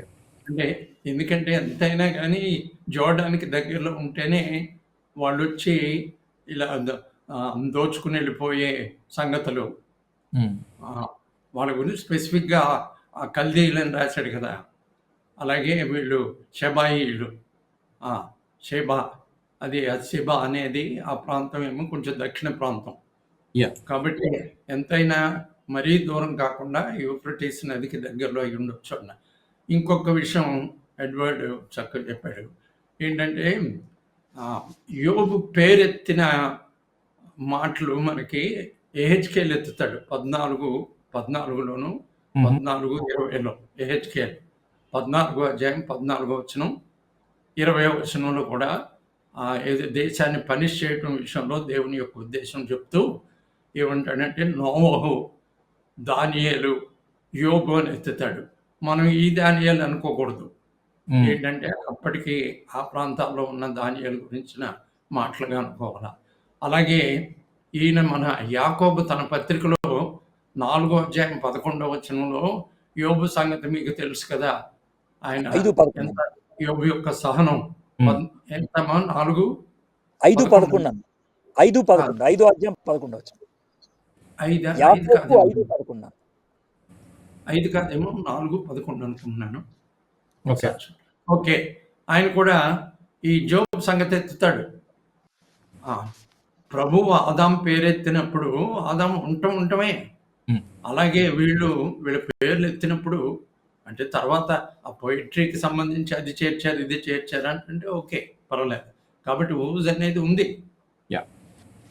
కానీ ఐడెంటిఫై చేయటం స్పెసిఫిక్గా చేయలేకపోయారు. ఆ ప్రాంతం మాత్రం చెప్పగలుగుతున్నారు.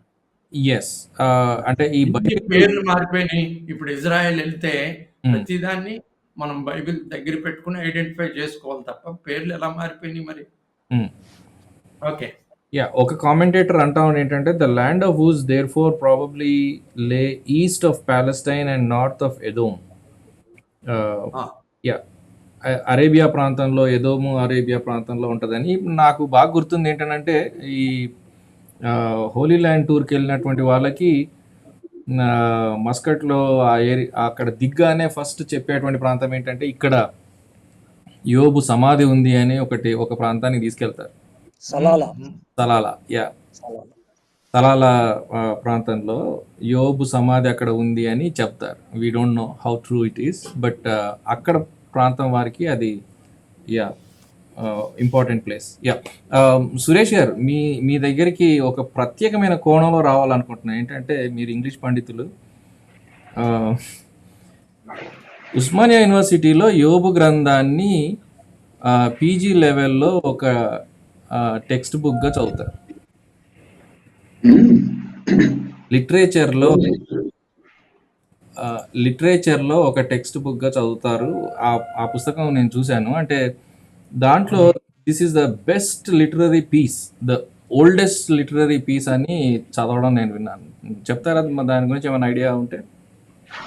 దాని గురించి నాకు ఐడియా లేదు. అంటే మీరు చెప్పేది యూనివర్సిటీలో చదివే ఆ బుక్ గురించి నాకు ఐడియా లేదు కానీ, బట్ ఇంగ్లీష్ లిటరేచర్లో మాత్రం యోబు గ్రంథానికి చాలా ప్రామినెన్స్ ఉంది. అంటే ఇందాక అంకుల్ ఆల్రెడీ ప్రస్తావన చేశారు, ప్యూర్ పోయట్రీ, బెస్ట్ పోయట్రీ. అంటే క్లాసిక్స్ ఇంగ్లీష్ లిటరేచర్లో ఆల్రెడీ ఇందాక అంకుల్ ఆ పేరు కూడా మెన్షన్ చేశారు. హోమర్, లేకపోతే ఇలియడ్, లేకపోతే అదర్ కొంతమంది పేరుగాంచిన ముగ్గురు నలుగురు ఏమంటాము చాలా significant writers in the history. వాళ్ళ స్థాయిలో యోబు గ్రంథాన్ని కూడా అంచనా వేస్తారు. పర్టికులర్లీ కింగ్ జేమ్స్ వర్షన్ లో యోబు గ్రంథానికి ఉండే సిగ్నిఫికెన్స్, ఇంపార్టెన్స్ లిటరేచర్ లో చాలా ఉంది. అందుకనే కదా మనకి కూడా ఒక నానుడు ఉంది, ఎవరైనా ఇంగ్లీష్ బాగా నేర్చుకోవాలి అంటే బైబిల్ చదవండి అని అంటారు. బికాస్ ఇటువంటి పుస్తకాలు బట్టే ఆ నానుడి మనకు వచ్చింది అనమాట. Thank you.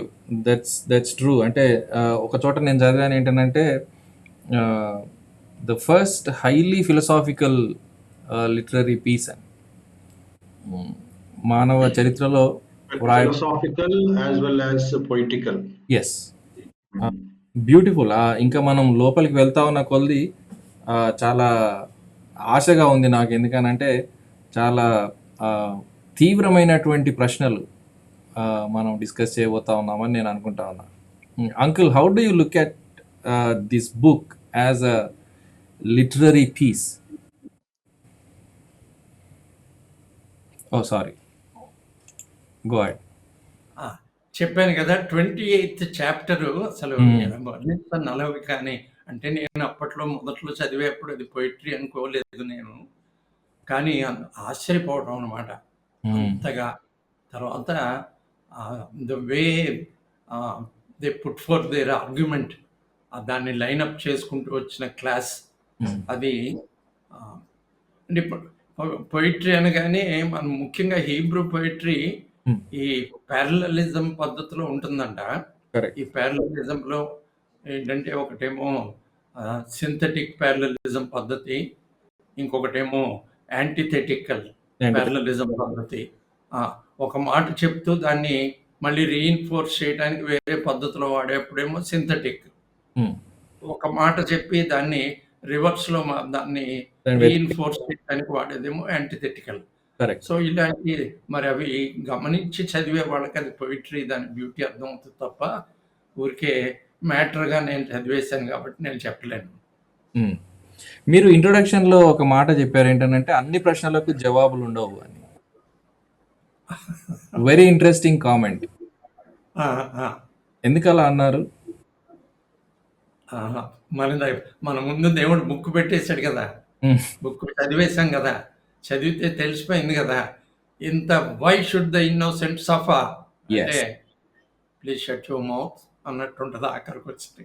యా, నాకు అదే ఆశ్చర్యం అనిపించింది. ఏంటంటే ఈ ప్రశ్న evil and suffering of righteous people అనేది ఇంత ఎర్లీ ఏజ్లో, ఎర్లీ టైమ్స్లో చరిత్రలో ఈ ప్రశ్న లేవనెత్తడం అనేది చాలా ఆశ్చర్యంగా అనిపించింది.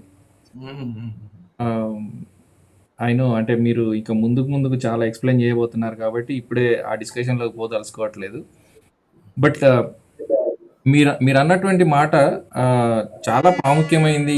ఇది మైండ్‌లో పెట్టుకొని జోబ్ బుక్ ఆఫ్ జోబ్‌ని మనం అప్రోచ్ అయితే బావుంటదని నేను అనుకుంటా ఉన్నా. మా బ్రదర్స్ కూడా I don't know what they are going to say. ఎందుకనంటే ఒకాయన అంటాడు, God did not give him answers all through the God కదా అంకుల్? ఏమా గాడ్ యోబు అడిగిన ప్రశ్నలకు లేక తన స్నేహితులు అడిగిన ప్రశ్నలకు దేవుని యొక్క రియాక్షన్‌లో జవాబులు లేవు అని అంటారు. True. But God again asks questions. ఏంటి ఉద్దేశం?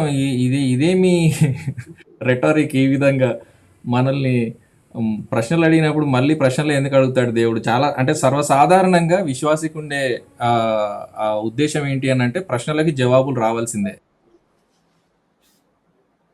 మనం ఆస్క్ ఎనీ క్వశ్చన్ ప్రోగ్రాంలో కూడా చూస్తూ ఉన్నాం.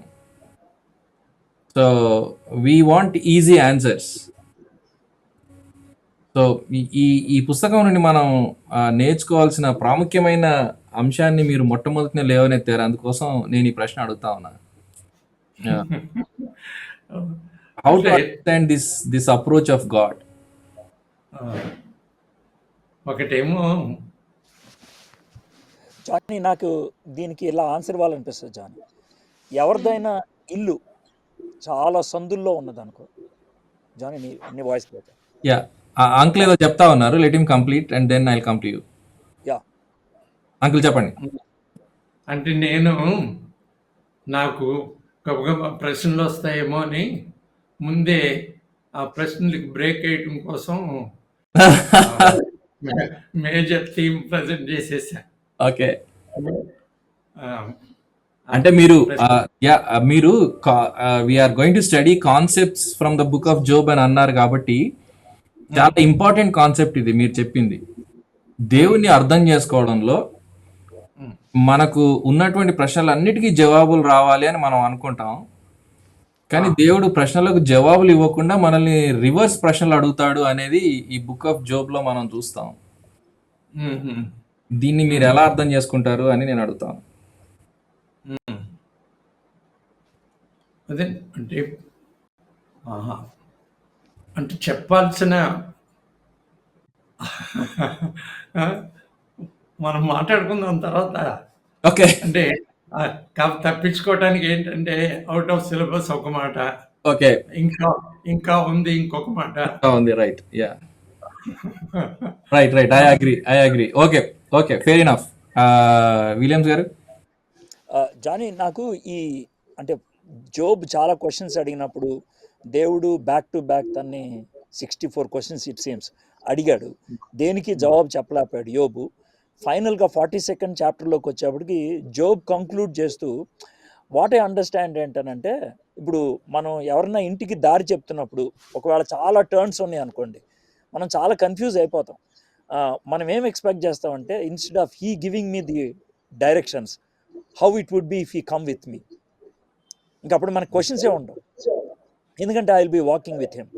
సో గాడ్ జోబ్కి ఆల్మోస్ట్ అలా ఆన్సర్ ఇచ్చాడు. నేను ఆన్సర్స్ ఎవను, I will be with you. So that is wonderful అనిపించింది. గివింగ్ ఆన్సర్స్ కంటే God's presence will give the greatest possible comfort అని అనిపించింది నాకు. ఎగ్జాక్ట్లీ. సురేష్ గారు, మీరు ఏమైనా యాడ్ చేస్తారా? యా, అంటే ఎక్కడో చదివా నేను, the first book in the history, perhaps the first book in history to discuss on suffering.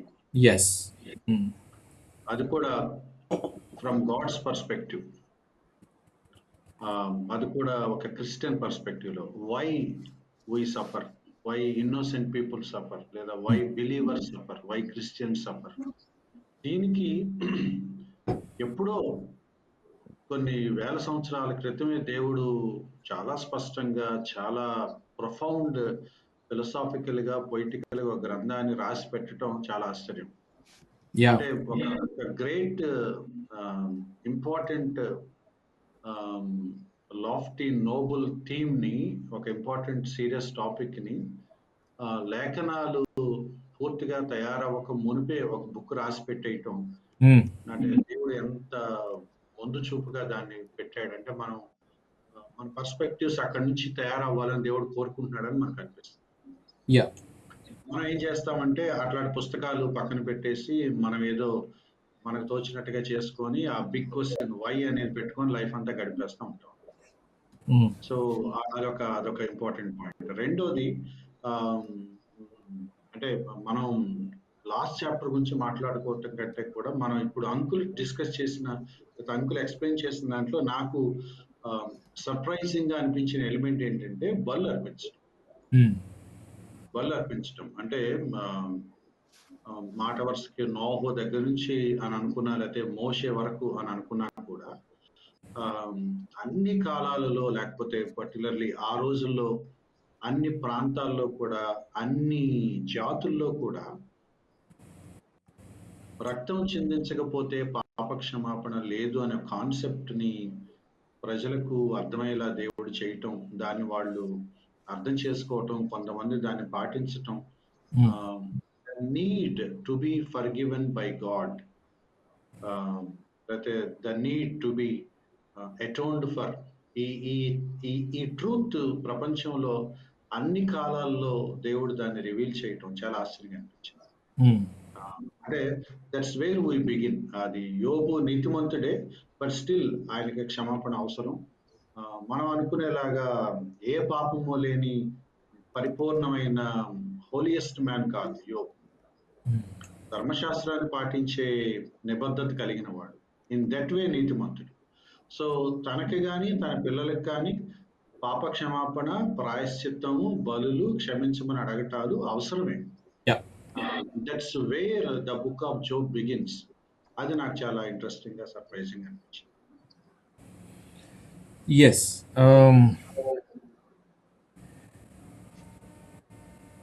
Uncle మీరు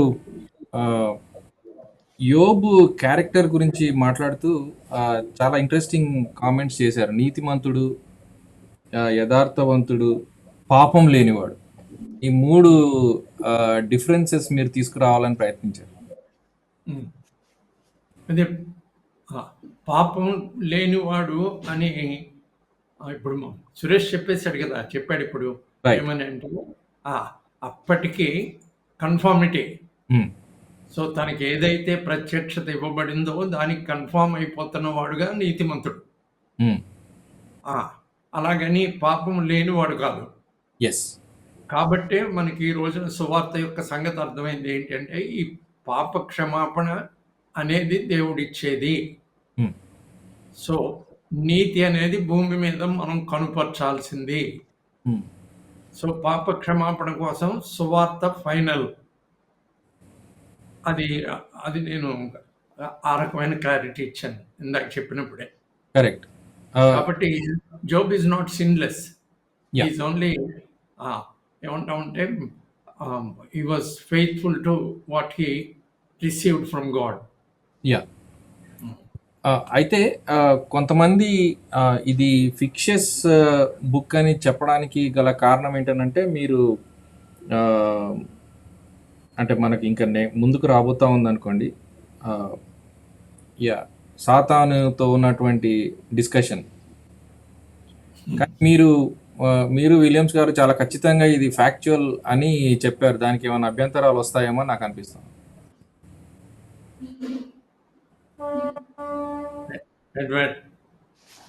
అన్న దీని మీద నేను బైబిల్ కాలేజీలో చదువుతున్నప్పుడు జోబ్ 1-2 చాప్టర్స్ మీద నేను ఒక పేపర్ ప్రజెంట్ చేశాను అన్న. అంటే మా ఓల్డ్ టెస్ట్మెంట్ ప్రొఫెసరు అంటే she actually wanted me to do it ఆ పేపర్. దాంట్లో నేను ఏం ప్రజెంట్ చేసి అంటేనన్న, జోబ్ రాసినటువంటి టైం, మోజెస్ టైం కానీ ఆ టైంలో కనుక ఆలోచిస్తే కనుక వరల్డ్ మొత్తంలో అట్లీస్ట్ 23 సిమిలర్ స్టోరీస్ ప్రపంచంలో వ్యాప్తి చెందుతున్నాయి, ఇంక్లూడింగ్ ఇండియాలో సత్యహరిశ్చంద్రుడు. సో ఆ టైం ఫ్రేమ్కి సంబంధించినవి అనమాట. సో నియర్ ఈస్టర్న్లో కానీ బాబిలోన్లో కానీ వీటి ప్రాంతాల్లో there are different stories which were in competition with Job. అయితే నేను సత్య హరిశ్చంద్ర జోబ్ని కంపారిజన్గా తీసుకొని what I try to present ఏంటనంటే, సత్య హరిశ్చంద్రుల్లో ఉన్నటువంటి దేవుడికి యోబులో ఉన్నటువంటి దేవుడికి ఉన్నటువంటి వ్యత్యాసాన్ని చూపించాను. I did not look at Job Satya Harishchandra. ఎందుకంటే సత్య హరిశ్చంద్రలో ఉన్నటువంటి దేవుడికి హరిశ్చంద్రుడు యథార్థవంతుడిగా ఉంటాడనే గ్యారంటీ లేదు. కానీ బైబిల్లో ఉన్నటువంటి దేవుడికి ముందే ఛాలెంజ్ చేస్తాడు, he will be righteous, you can go and check. రెండోది ఏంటనంటే, సత్య హరిశ్చంద్రుడు సత్యవంతుడిగా ప్రూవ్ అయినప్పుడు దేవుడు పరలోకానికి రమ్మంటే he denied, Satya Harishchandra deny చేశాడు. అంటే ఇన్ ఏ వే ఒక విధంగా చెప్పాలంటే God of Satya Harishchandra was not omniscient, సర్వజ్ఞాని కాదు, whereas God of Job was omniscient. So అది కంపారిజన్గా తీసుకున్నాను అన్న. కాబట్టి చాలా మంది థియోలాజియన్స్ ఏమని చెప్తారంటే, whatever has happened on the earth is fact, whatever happened in the heaven is kind of an imagination. ఎందుకనంటే we don't know how it happens there. So ఆ విధమైనటువంటి మీరు ఇందాక ఫ్యాక్షన్ అని చెప్పారు కదన్న, సో దాంట్లో there is little bit of fiction. Fiction అంటే కంప్లీట్గా కల్పితం కాదు, this is probably what might have happened there అన్నటువంటి ఆ విధమైనటువంటి తలంపు ఇవ్వటం అనేది చూస్తూ ఉంటాం. Okay, yeah, this is a very difficult question. అదే మనము హెవెన్లో జరిగిన సంభాషణను ఇక్కడ ఉన్నటువంటి మన ముందు ఉన్నటువంటి స్టోరీలో మనం చూడడం అనేది చాలా difficult question that we will see I believe in the next session. But ఇప్పటికీ ఒక క్లారిటీ మీరు ఇచ్చినందుకు చాలా వందనాలు. ఏంటంటే there are two sides to it. We can't just clearly say that this is it అని చెప్పడం సరైనది కాదేమో అని నాకు అనిపించింది. ఏమంటారు సురేష్ గారు? యా, అంటే మనం అంటే విలియమ్స్ అని చెప్పినట్టు ఫిక్షన్ అనే పదాన్ని అర్థం చేసుకుంటుందో కూడా మనకి కొంత క్లారిటీ ఉండాలి. దేవుడు వాస్తవం, దేవదూతలు వాస్తవం, సాతాన్ లేదా అపవాది కూడా వాస్తవమే. యోబు గురించిన ఒక సంవాదం జరిగింది అనేది మనం వాస్తవంగానే కన్సిడర్ చేయాలి. యోబు గురించిన ప్రస్తావన కొత్త నిబంధనలో కూడా ఉంది కాబట్టి yes, it is history, it is true. అయితే ఇందాక విలియమ్స్ అని చెప్తున్నట్టు అక్కడక్కడ కొన్ని దృశ్యాలు ఏవైతే మనకి కొంచెం అంటే అపవాది దేవుని సన్నిధిలోకి వెళ్ళి మాట్లాడటం, ఇలాంటి దృశ్యాలను లిటరల్ గా తీసుకోవాలా లేకపోతే ఫిగరేటివ్ గా తీసుకోవాలా అనే విషయంలో రకరకాల భిన్నాభిప్రాయాలు ఉన్నాయి. మనం అలంకారికంగా తీసుకొని ఆలోచించినా కూడా, అక్షరార్థంగా తీసుకొని ఆలోచించినా కూడా అల్టిమేట్ గా తెలియ ట్రూత్ ఏంటంటే, యోబు విషయంలో దేవుడికి లేకపోతే అపవాదికి మధ్య, లేదా విశ్వాసుల విషయంలో దేవుడికి అపవాదికి మధ్య ఎప్పుడు కూడా ఒక సంవాదం ఉంటుంది. దేవుడు తన ప్రజలను ఏ విధంగా నిలబెడతాడు, విండికేట్ చేస్తాడు, ప్రొటెక్ట్ చేస్తాడు, వాళ్ళ బిగ్గెస్ట్ క్వశ్చన్స్ కి దేవుడు ఎటువంటి జవాబులు ఇస్తాడు, విశ్వాసులకు లేకపోతే ఉండే ప్రాక్టికల్ డైలీ లైఫ్ లో ఉండే బిగ్గెస్ట్ అన్ఆన్సర్డ్ ప్రేయర్స్ కి, క్వశ్చన్స్ కి దేవుడు ఎటువంటి డీలింగ్స్, ఎటువంటి కంఫర్ట్ లేదా ఎటువంటి ఎక్స్ప్లెనేషన్స్ ఇస్తాడు, ఇవన్నీ కూడా మనకు కాదనలేనివి. కాబట్టి ప్రతి లైన్ ని మనం ఒక ఇందాక మాట్లాడుతున్నట్టుగా హరిశ్చంద్ర లాగాను ఇంకో లాగాను ఒక డ్రామా లాగా తీసేసుకొని the very important truth of the book మనం పక్కన పెట్టి, పరలోకంలో సాతాను ఏం చేస్తున్నాడు, ఎందుకు తిరుగుతున్నాడు, ఎవడు రానిచ్చాడు, అక్కడ మనం ఆగిపోకూడదు. అంటే మోర్ దాన్ దట్ ఇంకా ఇంపార్టెంట్ ట్రూత్స్, ఇంకా క్లియరెస్ట్ ట్రూత్స్ మనకు కనపడుతున్నాయి. దాన్ని ఈ పుస్తకం డీల్ చేసిందని మనకు అర్థమైనప్పుడు ఆ ఫిక్షన్ మనం తీసుకునే పర్స్పెక్టివ్ లో డిఫరెన్స్ ఉంది. Okay, thank you. యా, అంటే కొంచెం క్లారిటీ వచ్చిందని నేను అనుకుంటా ఉన్నా. Thank you so much. Johnny, ఇంకొకటి ఏంటంటే, అంటే మనోళ్ళకి ఆధునిక యుగానికి చెందినటువంటి వాళ్ళకి ఫ్యాక్షన్ అన్న దానికి క్లియరెస్ట్ ఎగ్జాంపుల్ ఇవ్వాలి అని అనుకుంటే కనుక మన టైటానిక్ సినిమా అని చెప్పాలి.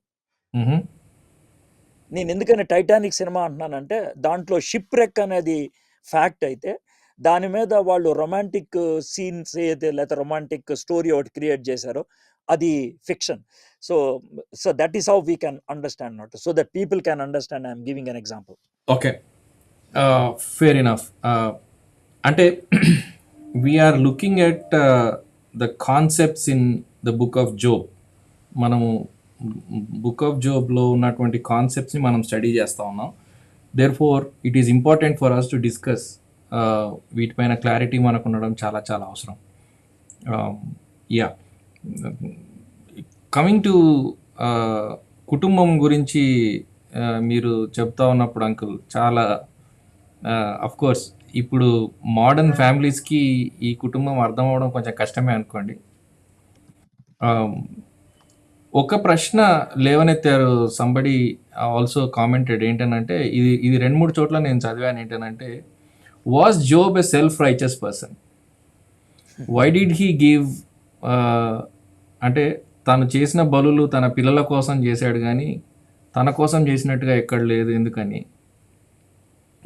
Does that speak of his self righteousness?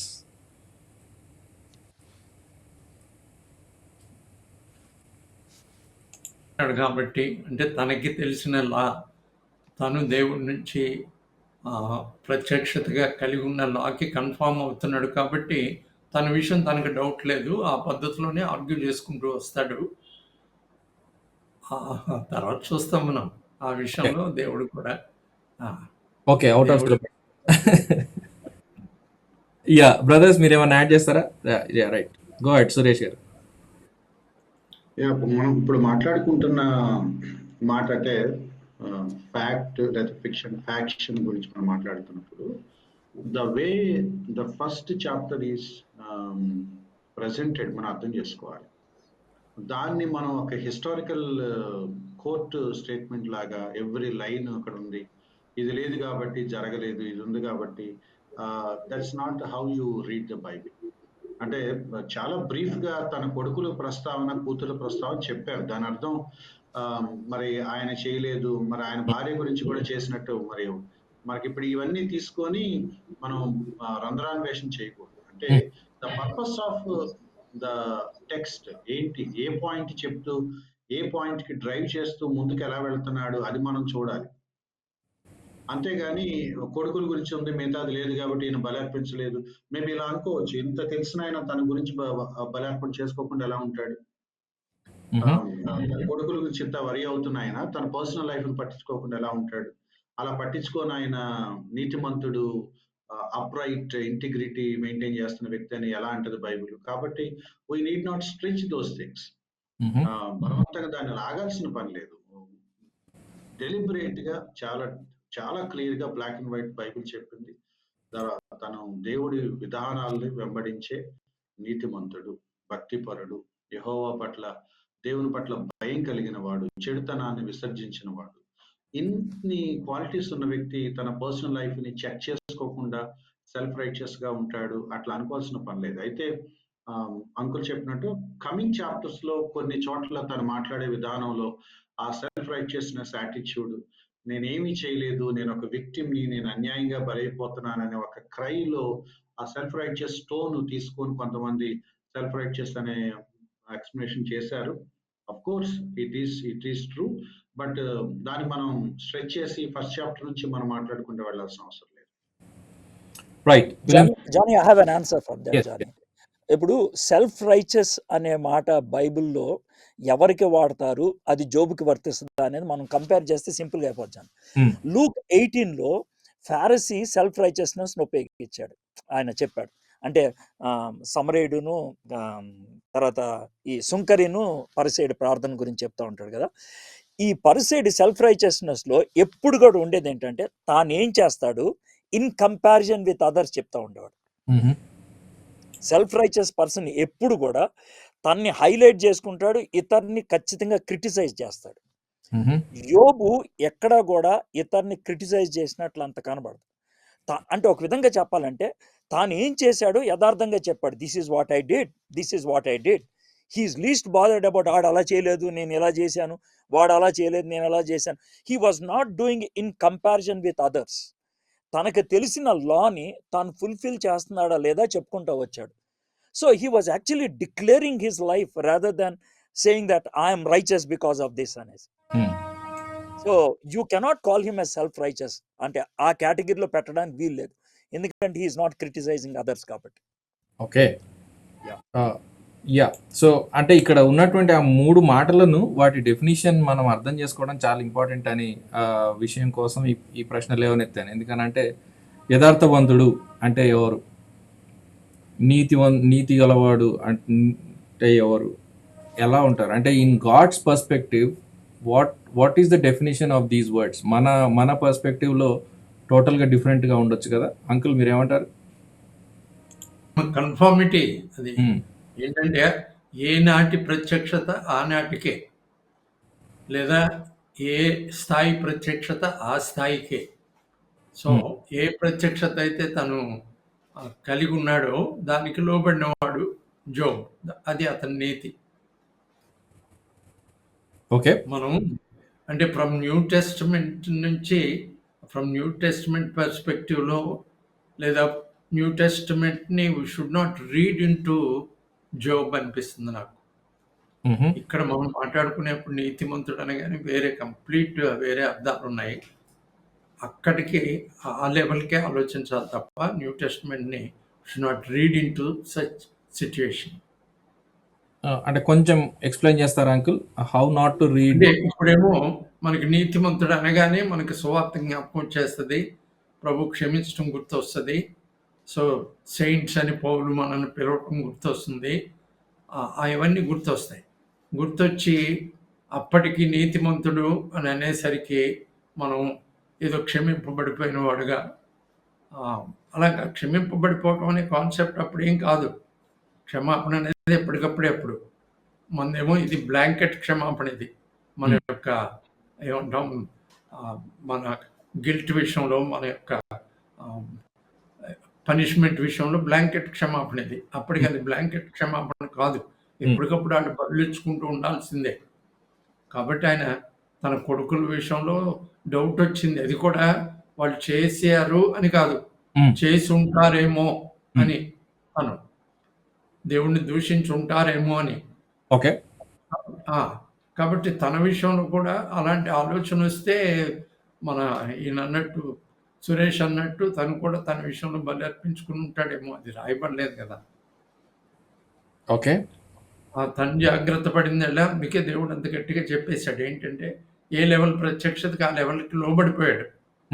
అది అతని నీతి, ఆయన నీతి. ఓకే, సురేష్ గారు మీరేమైనా చెప్తారా? ఒక్క చిన్న పాయింట్ చెప్తాను. అంటే వెన్ వి రీడ్ బైబిల్ మనం గుర్తుపెట్టుకోవాల్సిన ఒక ఇంపార్టెంట్ ప్రిన్సిపల్, ప్రస్తావించబడిన సత్యం గురించి ఆలోచించటం మనం వదిలేసి ప్రస్తావించబడని ఒక విషయాన్ని మనం ఊహించి అందులోంచి ట్రూత్ని వెలికి తీయాలి, డిరైవ్ చేయాలనుకోవటం అంత హెల్దీ రీడింగ్ కాదు. సో యోబు విషయంలో మనం అట్లాంటి ముందు కూడా ఇట్లాంటి చాలా వచ్చే అవకాశం ఉంది. కాబట్టి I just want to remind this. Beautiful. Clear గా ఉన్న టెక్స్ట్ ని పక్కన పెట్టి మెన్షనింగ్ లేని విషయాల్ని మనం ఇంప్లాయిడ్ సెన్స్ లో తీసుకొని మేబీ ఇలా అయి ఉంటుందని మనం దాని మీద ట్రూత్ ని బిల్డప్ చేయాల్సిన అవసరం లేదు. Right, yeah. బట్ ఇంకొక వైపు అంటే అబ్రహాముని గురించి కూడా నీతిమంతుడు అని చెప్పబడడం చూస్తాం. బట్ అక్కడ condition for his declaration as righteous person is different కదా అంకుల్? అక్కడ మాట నమ్మటం గురించి. ఎస్. సో ఇక్కడ అది ఆయన్ని విశ్వాసమునకు తండ్రి అని అంటంలోనే మనం బిగినింగ్ తీసుకోవాలి దాన్ని. కరెక్ట్.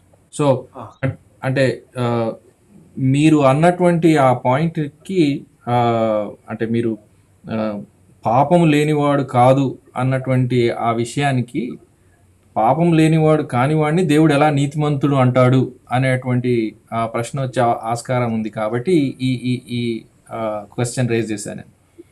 సో నీతిమంతుడు అని బైబిల్లో డిక్లేర్ చేయబడినప్పుడు పాపం లేనివాడు మాత్రమే కాదు అన్న సంగతి మనం అర్థం చేసుకోవడం చాలా అవసరమని. How did God consider a person who is human to be righteous in front of God? నేను ఏది చెప్పానో దానికి లోబడ్డాడు అప్పటికి. కరెక్ట్. ఇప్పుడు మన సంగతి కూడా అంతే కదా. నేను ఏది సువార్త అని వాళ్ళకి ప్రకటించమన్నానో దాన్ని అంగీకరించారు. అది ఆయన లెక్క. రైట్. Thank you. చెప్పిన మాటకు లోబడ్డాడు.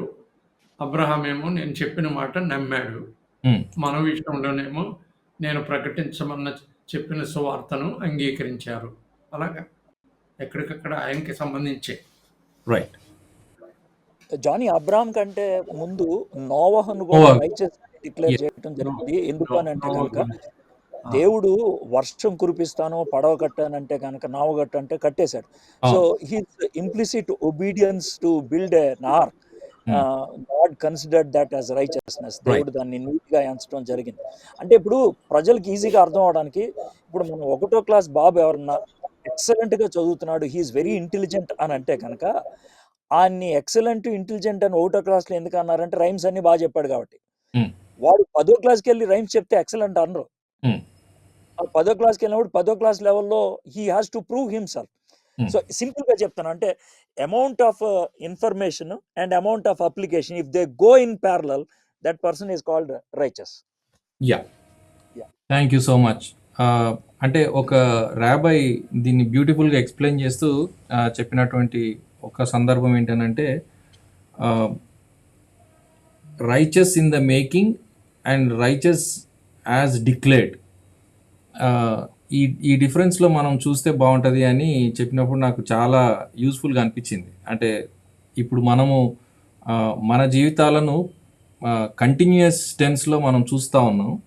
బట్ యోబ్ కానీ, నోవా కానీ, అబ్రహాం కానీ, it's already declared by God.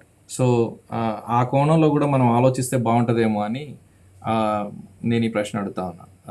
Do you have anything else to add brothers?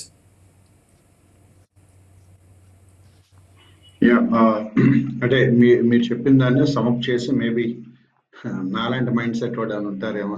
I just want to my kind of paraphrase. అయితే నేను వెళ్ళిపోతా.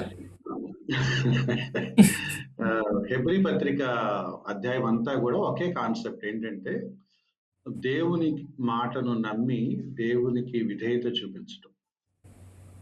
రైట్ బిగినింగ్ ఫ్రమ్ హేబేల్ నుంచి ఇక మన దాకా ఎవరైనా సరే, యోహాను సువార్తలో ఉంది, విశ్వాసం ఉంచడం అంటే విధేయత చూపించడం. అది అప్పటికి దేవుడు వాళ్ళకి ఏమి అప్పచెప్పాడో ఆ మాటకు వాళ్ళు విని లోబడటమే దేవుడు దాన్ని నీతిమంతులుగా కన్సిడర్ చేయడం. Obedience, in one word, obedience. ఆ ఒబీడియన్స్ లో నమ్మకం లేకుండా ఒబీడియన్స్ రాదు కాబట్టి విశ్వాసంతో విధేయత చూపించడం. అది నోహు కానివ్వండి, హేబేల్ కానివ్వండి, అబ్రహాం కానివ్వండి, మోషే కానివ్వండి, ఎనీవన్. సో యోబు దగ్గర కూడా అదే. యోబు సిన్లెస్ అని మనం అంటలేదు. సిన్లెస్ అని అంటే మనం ఎంటైర్ బైబిల్ డాక్టరీకి అది కుదరదు. ఇంకా అంకుల్ ఆల్రెడీ మెన్షన్ చేశాడు ఆదాం పాపం సంగతి ఏం చేద్దామని. కాబట్టి కోర్ ఫౌండేషన్స్ ని వైలేట్ చేయలేము మనం. కాబట్టి when we mention Job as righteous, it doesn't mean he is a sinless perfect man. Exactly. But he is obedient, he is faithful. దేవుడికి లోబడాలి, దేవుడికి విధేయత చూపించాలి అనే మనసు ఉంది, దేవుని వెంబడించే మనసు ఉంది. And God calls it righteous. Yeah, thank you so much. Williams garu, final comments మీరు, if there is anything that you want to share. తర్వాత అంకుల్ కంక్లూజివ్ కామెంట్స్ తోని మనం ముగించుకుందాం. Let's start with William garu. Oh sorry, one second. Yeah, uncle introduction start చేసినటువంటి విధానంతో excitement ఇంకొంచెం ఎక్కువ పెరిగింది. ఎందుకు అని అంటే కనుక కాన్సెప్ట్స్ వారీగా మనం వెళ్తాము, will be looking into issues అని చెప్పినప్పుడు definitely I would like to see myself there. నన్ను నేను చూసుకోవాలి అని నేను ఆతృత పడతా ఉన్నాను. అంటే where I was not correct, where I should have been a better performer or better living. ఇంకా అంతకంటే ఎలాగ జీవించి ఉంటే బాగుండేది. I want to check my life based on that. అది నాకు చాలా బాగా అనిపించింది. అయితే దేవుడు యోబు గ్రంథాన్ని పెట్టడంలో నా ఉద్దేశం అంటే అంటే అన్న చెప్తున్న దాన్ని బట్టి బేసిక్గా he's been set as a model before us, మన ముందు ఒక మాదిరిగా ఉంచాడు. So definitely God expects us to be like a Job in our own setup, మన యొక్క సిచ్యువేషన్స్లో ఒక యోబు లాగా ఉండాలని. So I'm excited, I'm looking forward. Thank you. Suresh garu. Yeah, అంటే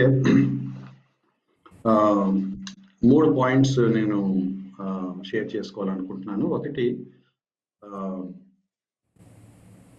great words of wisdom but they don't know the complete picture.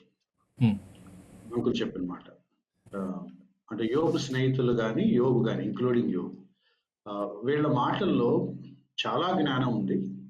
కానీ యోబు గ్రంథాన్ని చదివే విధానం అంకుల్ వాళ్ళ చాలా బ్యూటిఫుల్ గా చెప్పారు. Until you finish off the book, చివరికి వచ్చే వరకు, ఆఖరి అధ్యాయం చదివే వరకు నువ్వు దానికి ఒక తొందరపడి ఒక నిర్ణయం తీసేసుకొని దాన్ని ఒక స్టేట్మెంట్ లాగా అండర్లైన్ చేయొద్దు.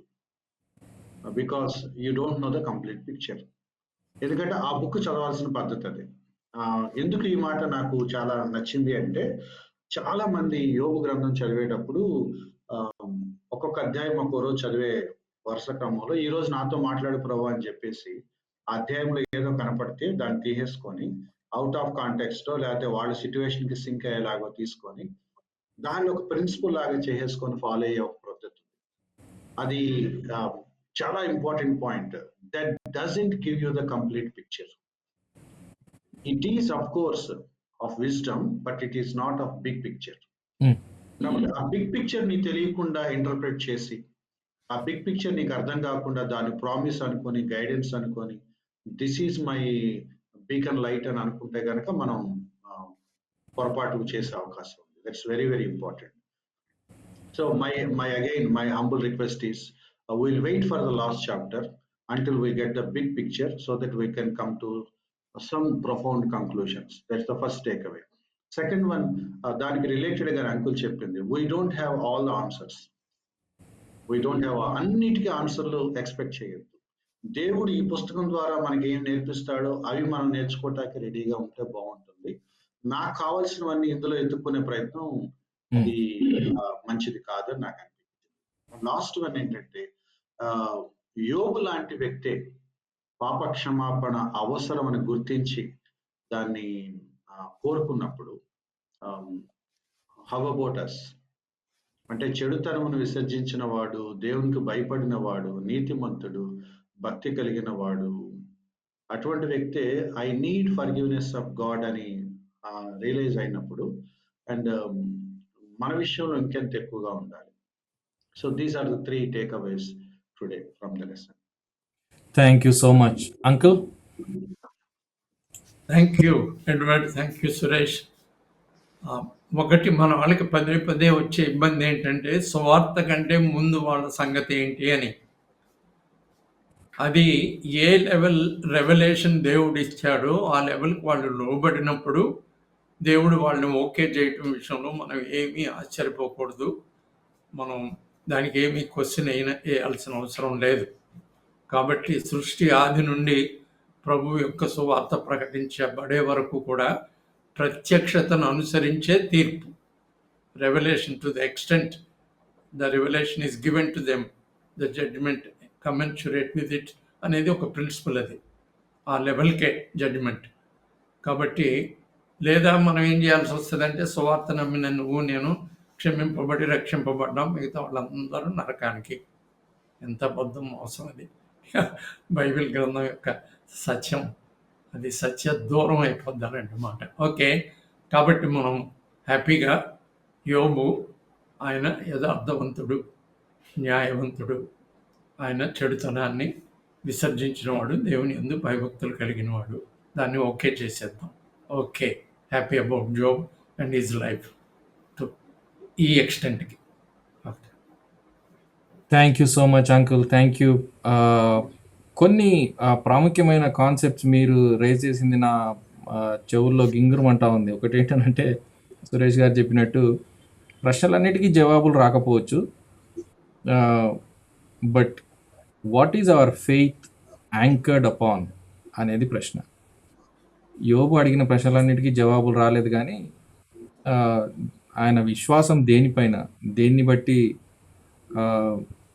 నీతిమంతుడని తీర్పు తీర్చబడ్డాడు అనే విషయం మనం ఆలోచించాలి అని నాకు అనిపిస్తూ ఉంది. రెండోది చాలా ప్రాముఖ్యమైనది ఏంటంటే డెఫినిషన్స్. మనము పదాలకు ఇచ్చేటువంటి నిర్వచనాలు, దేవుడిచ్చేటువంటి నిర్వచనాలు, వాటి మధ్య ఉన్న వ్యత్యాసం మనం గమనిస్తే చాలా బాగుంటుంది. నీతిమంతుడు, యథార్థపరుడు, యథార్థవంతుడు అనే మాటలు విన్నప్పుడు చాలా ప్రసంగాలు విన్నాం. యోబు పాపం లేనటువంటి వాడు, యథార్థవంతుడు, నీతిమంతుడు అని. కానీ ఇక్కడ సీన్ డిఫరెంట్గా ఉండొచ్చు అనేటువంటి విషయం మనకు అర్థమవుతా ఉంది. మూడవది ఏంటంటే ఇక్కడ మన కామెంట్స్లో ఎవరో పెట్టారు ఏంటంటే మొన్నటి దినం 31st నైట్ ఎవరికో ఒక వాగ్దానం వచ్చిందంట యోబు గ్రంథంలో నుంచి. యోబు 8:6 వచనము నాకు వాగ్దానంగా ఇచ్చారు, దాన్ని ఎక్స్ప్లెయిన్ చేయండి అని ఇప్పుడు చెప్తా ఉన్నా అడిగారు. ఈ వాగ్దానాలను గురించి మనము శుక్రవారం బ్లాక్ ఆర్ వైట్లో డిస్కస్ చేయబోతా ఉన్నాం. సో దయచేసి వెయిట్ చేయండి. వాగ్దానాలను ఎలా అర్థం చేసుకోవాలి అనేటువంటి విషయం, అంటే how far it is a true promise అనేటువంటి విషయం మనం డిస్కస్ చేయబోతా ఉన్నాం. సో ఫ్రైడే కోసం దయచేసి వెయిట్ చేయండి. యాజ్ యూజువల్ 2-3 ప్రకటనలు, ఆ తర్వాత మనం ప్రార్థిద్దాం. సురేష్ గారు ప్రార్థన చేస్తారు, ఆ తర్వాత విలియమ్స్ గారు ఆశీర్వాదం ఇస్తారు. విలియమ్స్ అన్న చెప్పండి. నువ్వు ఫ్రైడే అని చెప్పావు, వెన్స్డే కదా? నో వెన్స్డే, ఫ్రైడే కూడా ఈ డిస్కషన్ ఉంటుంది. Beyond Christmas is the topic for Friday. Christmas సంబరం అయిపోయింది, వాట్ నెక్స్ట్ అనేది ఇప్పుడు ఆలోచించాల్సినటువంటి విషయం. So Friday we are going to have on black or white beyond Christmas. అయితే మధ్యలో Wednesday we have our regular the most popular ఏమంటారు షో అనడం కరెక్టో కాదు, live program ask any question. We are going to resume ask any question. So Wednesday we are going to have ask any question. ఏ ప్రశ్న అయినా అడగండి, ఏ ప్రశ్న అయినా అడగండి అనేటువంటి ప్రోగ్రామ్. ఆ తర్వాత ఫ్రైడే రోజు black or white panel discussion ఉండబోతా ఉంది. Thank you so much for joining everyone. ప్రకటన, ఒక ప్రాముఖ్యమైన ప్రకటన ఏంటంటే చిన్నపిల్లల యొక్క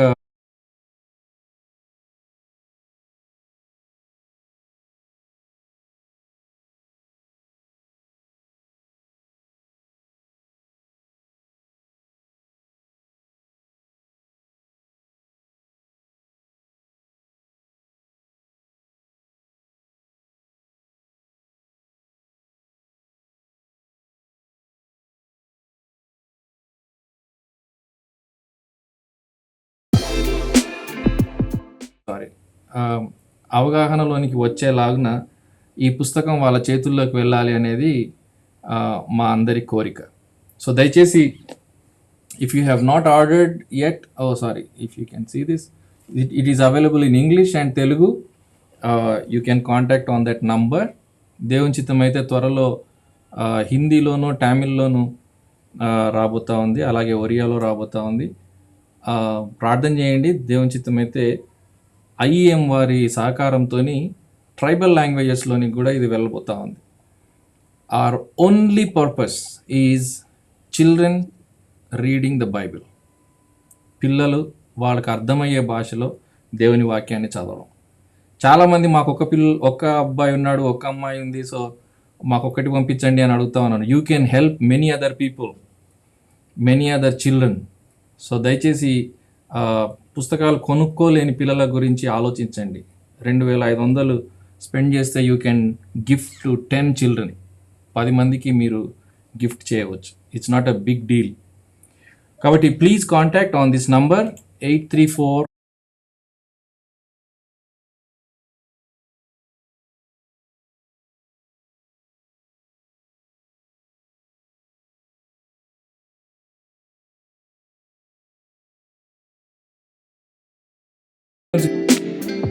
గారు ఆశీర్వాదం ఇయ్యక ముందు ఐ రిక్వెస్ట్ సురేష్ గారు కంక్లూజన్ ప్రేయర్ చేస్తే విలియమ్స్ గారు ఆశీర్వాదం ఇస్తే మనం ముగిద్దాం. ఎస్, ప్రార్థన చేసుకుందాం. దయగలిగిన తండ్రి, ప్రేమ కలిగిన ప్రభువా, మీ మహాకృపను బట్టి మళ్ళీ మాకు అనుగ్రహించిన ఈ మంచి సమయం కోసం మీకు వందనాలు. నూతన సంవత్సరంలో మరొక నూతన గ్రంథాన్ని మేము అధ్యయనం చేయటానికి మాకు సమకూడి మీరు అనుగ్రహించిన ఈ దీవెనకు మీకు వందనాలు చెల్లిస్తున్నాం. యోగ గ్రంథాన్ని మనం ప్రారంభించడానికి మీ దాసుడిని బలపరిచి అభిషేకించి మీరు నింపి వాడుకున్నందుకు మీకు వందనాలు చెల్లిస్తున్నాం. లేఖన సత్యాలను మేము ఎలా గౌరవించాలి, ఎలా చదవాలి, ఎలా అర్థం చేసుకోవాలో మాకు మీరు నేర్పిస్తున్నందుకు వందనాలు. యోగు జీవితాన్ని బట్టి మీకు వందనాలు. యోగు పుస్తకాన్ని బట్టి మీకు వందనాలు. యోగు జీవితంలో మీరు చేసిన కార్యాలన్నిటి బట్టి మీకు వందనాలు. మేము మాకు ఇవ్వబడిన ప్రత్యక్షతను, మాకు అప్పగించిన సువార్తను బట్టి మేము మీకు లోబడటానికి, విధేయత చూపించడానికి, మీ అందు విశ్వాసం ఉంచడానికి, మిమ్మల్ని వెంబడించడానికి మాకు మంచి హృదయాలు మాకు దయచేయండి. మాకు రక్షకుడు ఎంత అవసరమో గ్రహించే మనసు మాకు దయచేయండి. నీతిమంతుడిగా ఉండటం అంటే ఏమిటో మేము లేఖనానుసారంగా అర్థం చేసుకోవటం మా నేర్పించండి. నీ లేఖన నిర్వచనాలు మా జీవితాలకు మేము అన్వయించుకోవటానికి, తద్వారా మా జీవితాలు మేము సరిచేసుకోవటానికి, మా పర్సెప్షన్స్ ని వాక్యంతో మేము అలైన్ చేసుకోవడానికి సహాయం తెచ్చేయండి. మా పాప క్షమాపణ కోసం మీరు బలైనందుకు, యేసుక్రీస్తు వారిని పంపించినందుకు మీకు వందనాలు. మాకు అనుగ్రహించిన ఆ గొప్ప ప్రత్యక్షతను బట్టి మీకు వందనాలు. ఇప్పుడు వెనక్కి తిరిగి యోగ గ్రంథాన్ని మేము చదువుతున్నప్పుడు దాన్ని మేము మరింత స్పష్టంగా అర్థం చేసుకోవడానికి సహాయం దయచేయండి. మా వ్యక్తిగత జీవితాలకు దీవెనకరంగా, క్షేమాభివృద్ధికరంగా మీతో తిరిగి మేము అంటుకట్టబడి మేము మరి ఎక్కువగా సన్నిహితంగా మీకు మేము రాగలగటానికి ఈ అధ్యయనాలను మీరు దీవించమని ప్రార్థన చేస్తున్నాం. అంకులను బట్టి మీకు వందనాలు. మంచి ఆరోగ్యాన్ని దయచేయండి. మరి ఎక్కువ కృపను, జ్ఞానాన్ని, అభిషేకాన్ని అనుగ్రహించండి. మమ్మల్ని అందరినీ బ్లెస్ చేయమని ప్రార్థన చేస్తున్నాం. విలియమ్స్ అని బట్టి వందనాలు. జాన్ క్రిస్టోఫర్ గారిని బట్టి మీకు వందనాలు. ఆ పరిచర్యలు దీవించండి, వాళ్ళ కుటుంబాలను బ్లెస్ చేయండి. లైవ్ లో జాయిన్ అయిన ప్రతి బిడ్డను బట్టి వందనాలు. ఒక మంచి అర్థవంతమైన పర్పస్ఫుల్ ఇయర్ ని మాకు దయచేయమని, దాని కొరకు మమ్మల్ని ఈ వాక్య అధ్యయనాల ద్వారా మమ్మల్ని ప్రిపేర్ చేయమని, ప్రత్యేకంగా జరగబోయే ఆస్క్ ఎనీ క్వశ్చన్ ని, బ్లాక్ ఆర్ వైట్ ని మీరు దీవించి మీ ట్రూత్ ని మరింతగా స్థిరంగా ప్రకటించే అవకాశాలు మీరు బ్లెస్ చేయమని యేసుక్రీస్తు వారి పేట ప్రార్థించి వేడుకుంటున్నాం తండ్రి. తండ్రి అయినటువంటి దేవుని ప్రేమ, కుమారుడైనటువంటి యేసుక్రీస్తు ప్రభు వారి యొక్క కృప, పరిశుద్ధాత్మ దేవుని యొక్క నిత్య సహవాసం మనందరికి ఇప్పుడు ఎల్లప్పుడూ తోడై ఉండను గాక. Amen. Thank you everyone. Thank you for joining. ప్రత్యేకంగా ఈ థర్డ్ వేవ్ వస్తా ఉన్న కారణంగా జాగ్రత్తలు తీసుకోవాలని కోరుతా ఉన్నాం. See you again on Wednesday in ask any question program and also on Friday for black or white. Thank you and good night.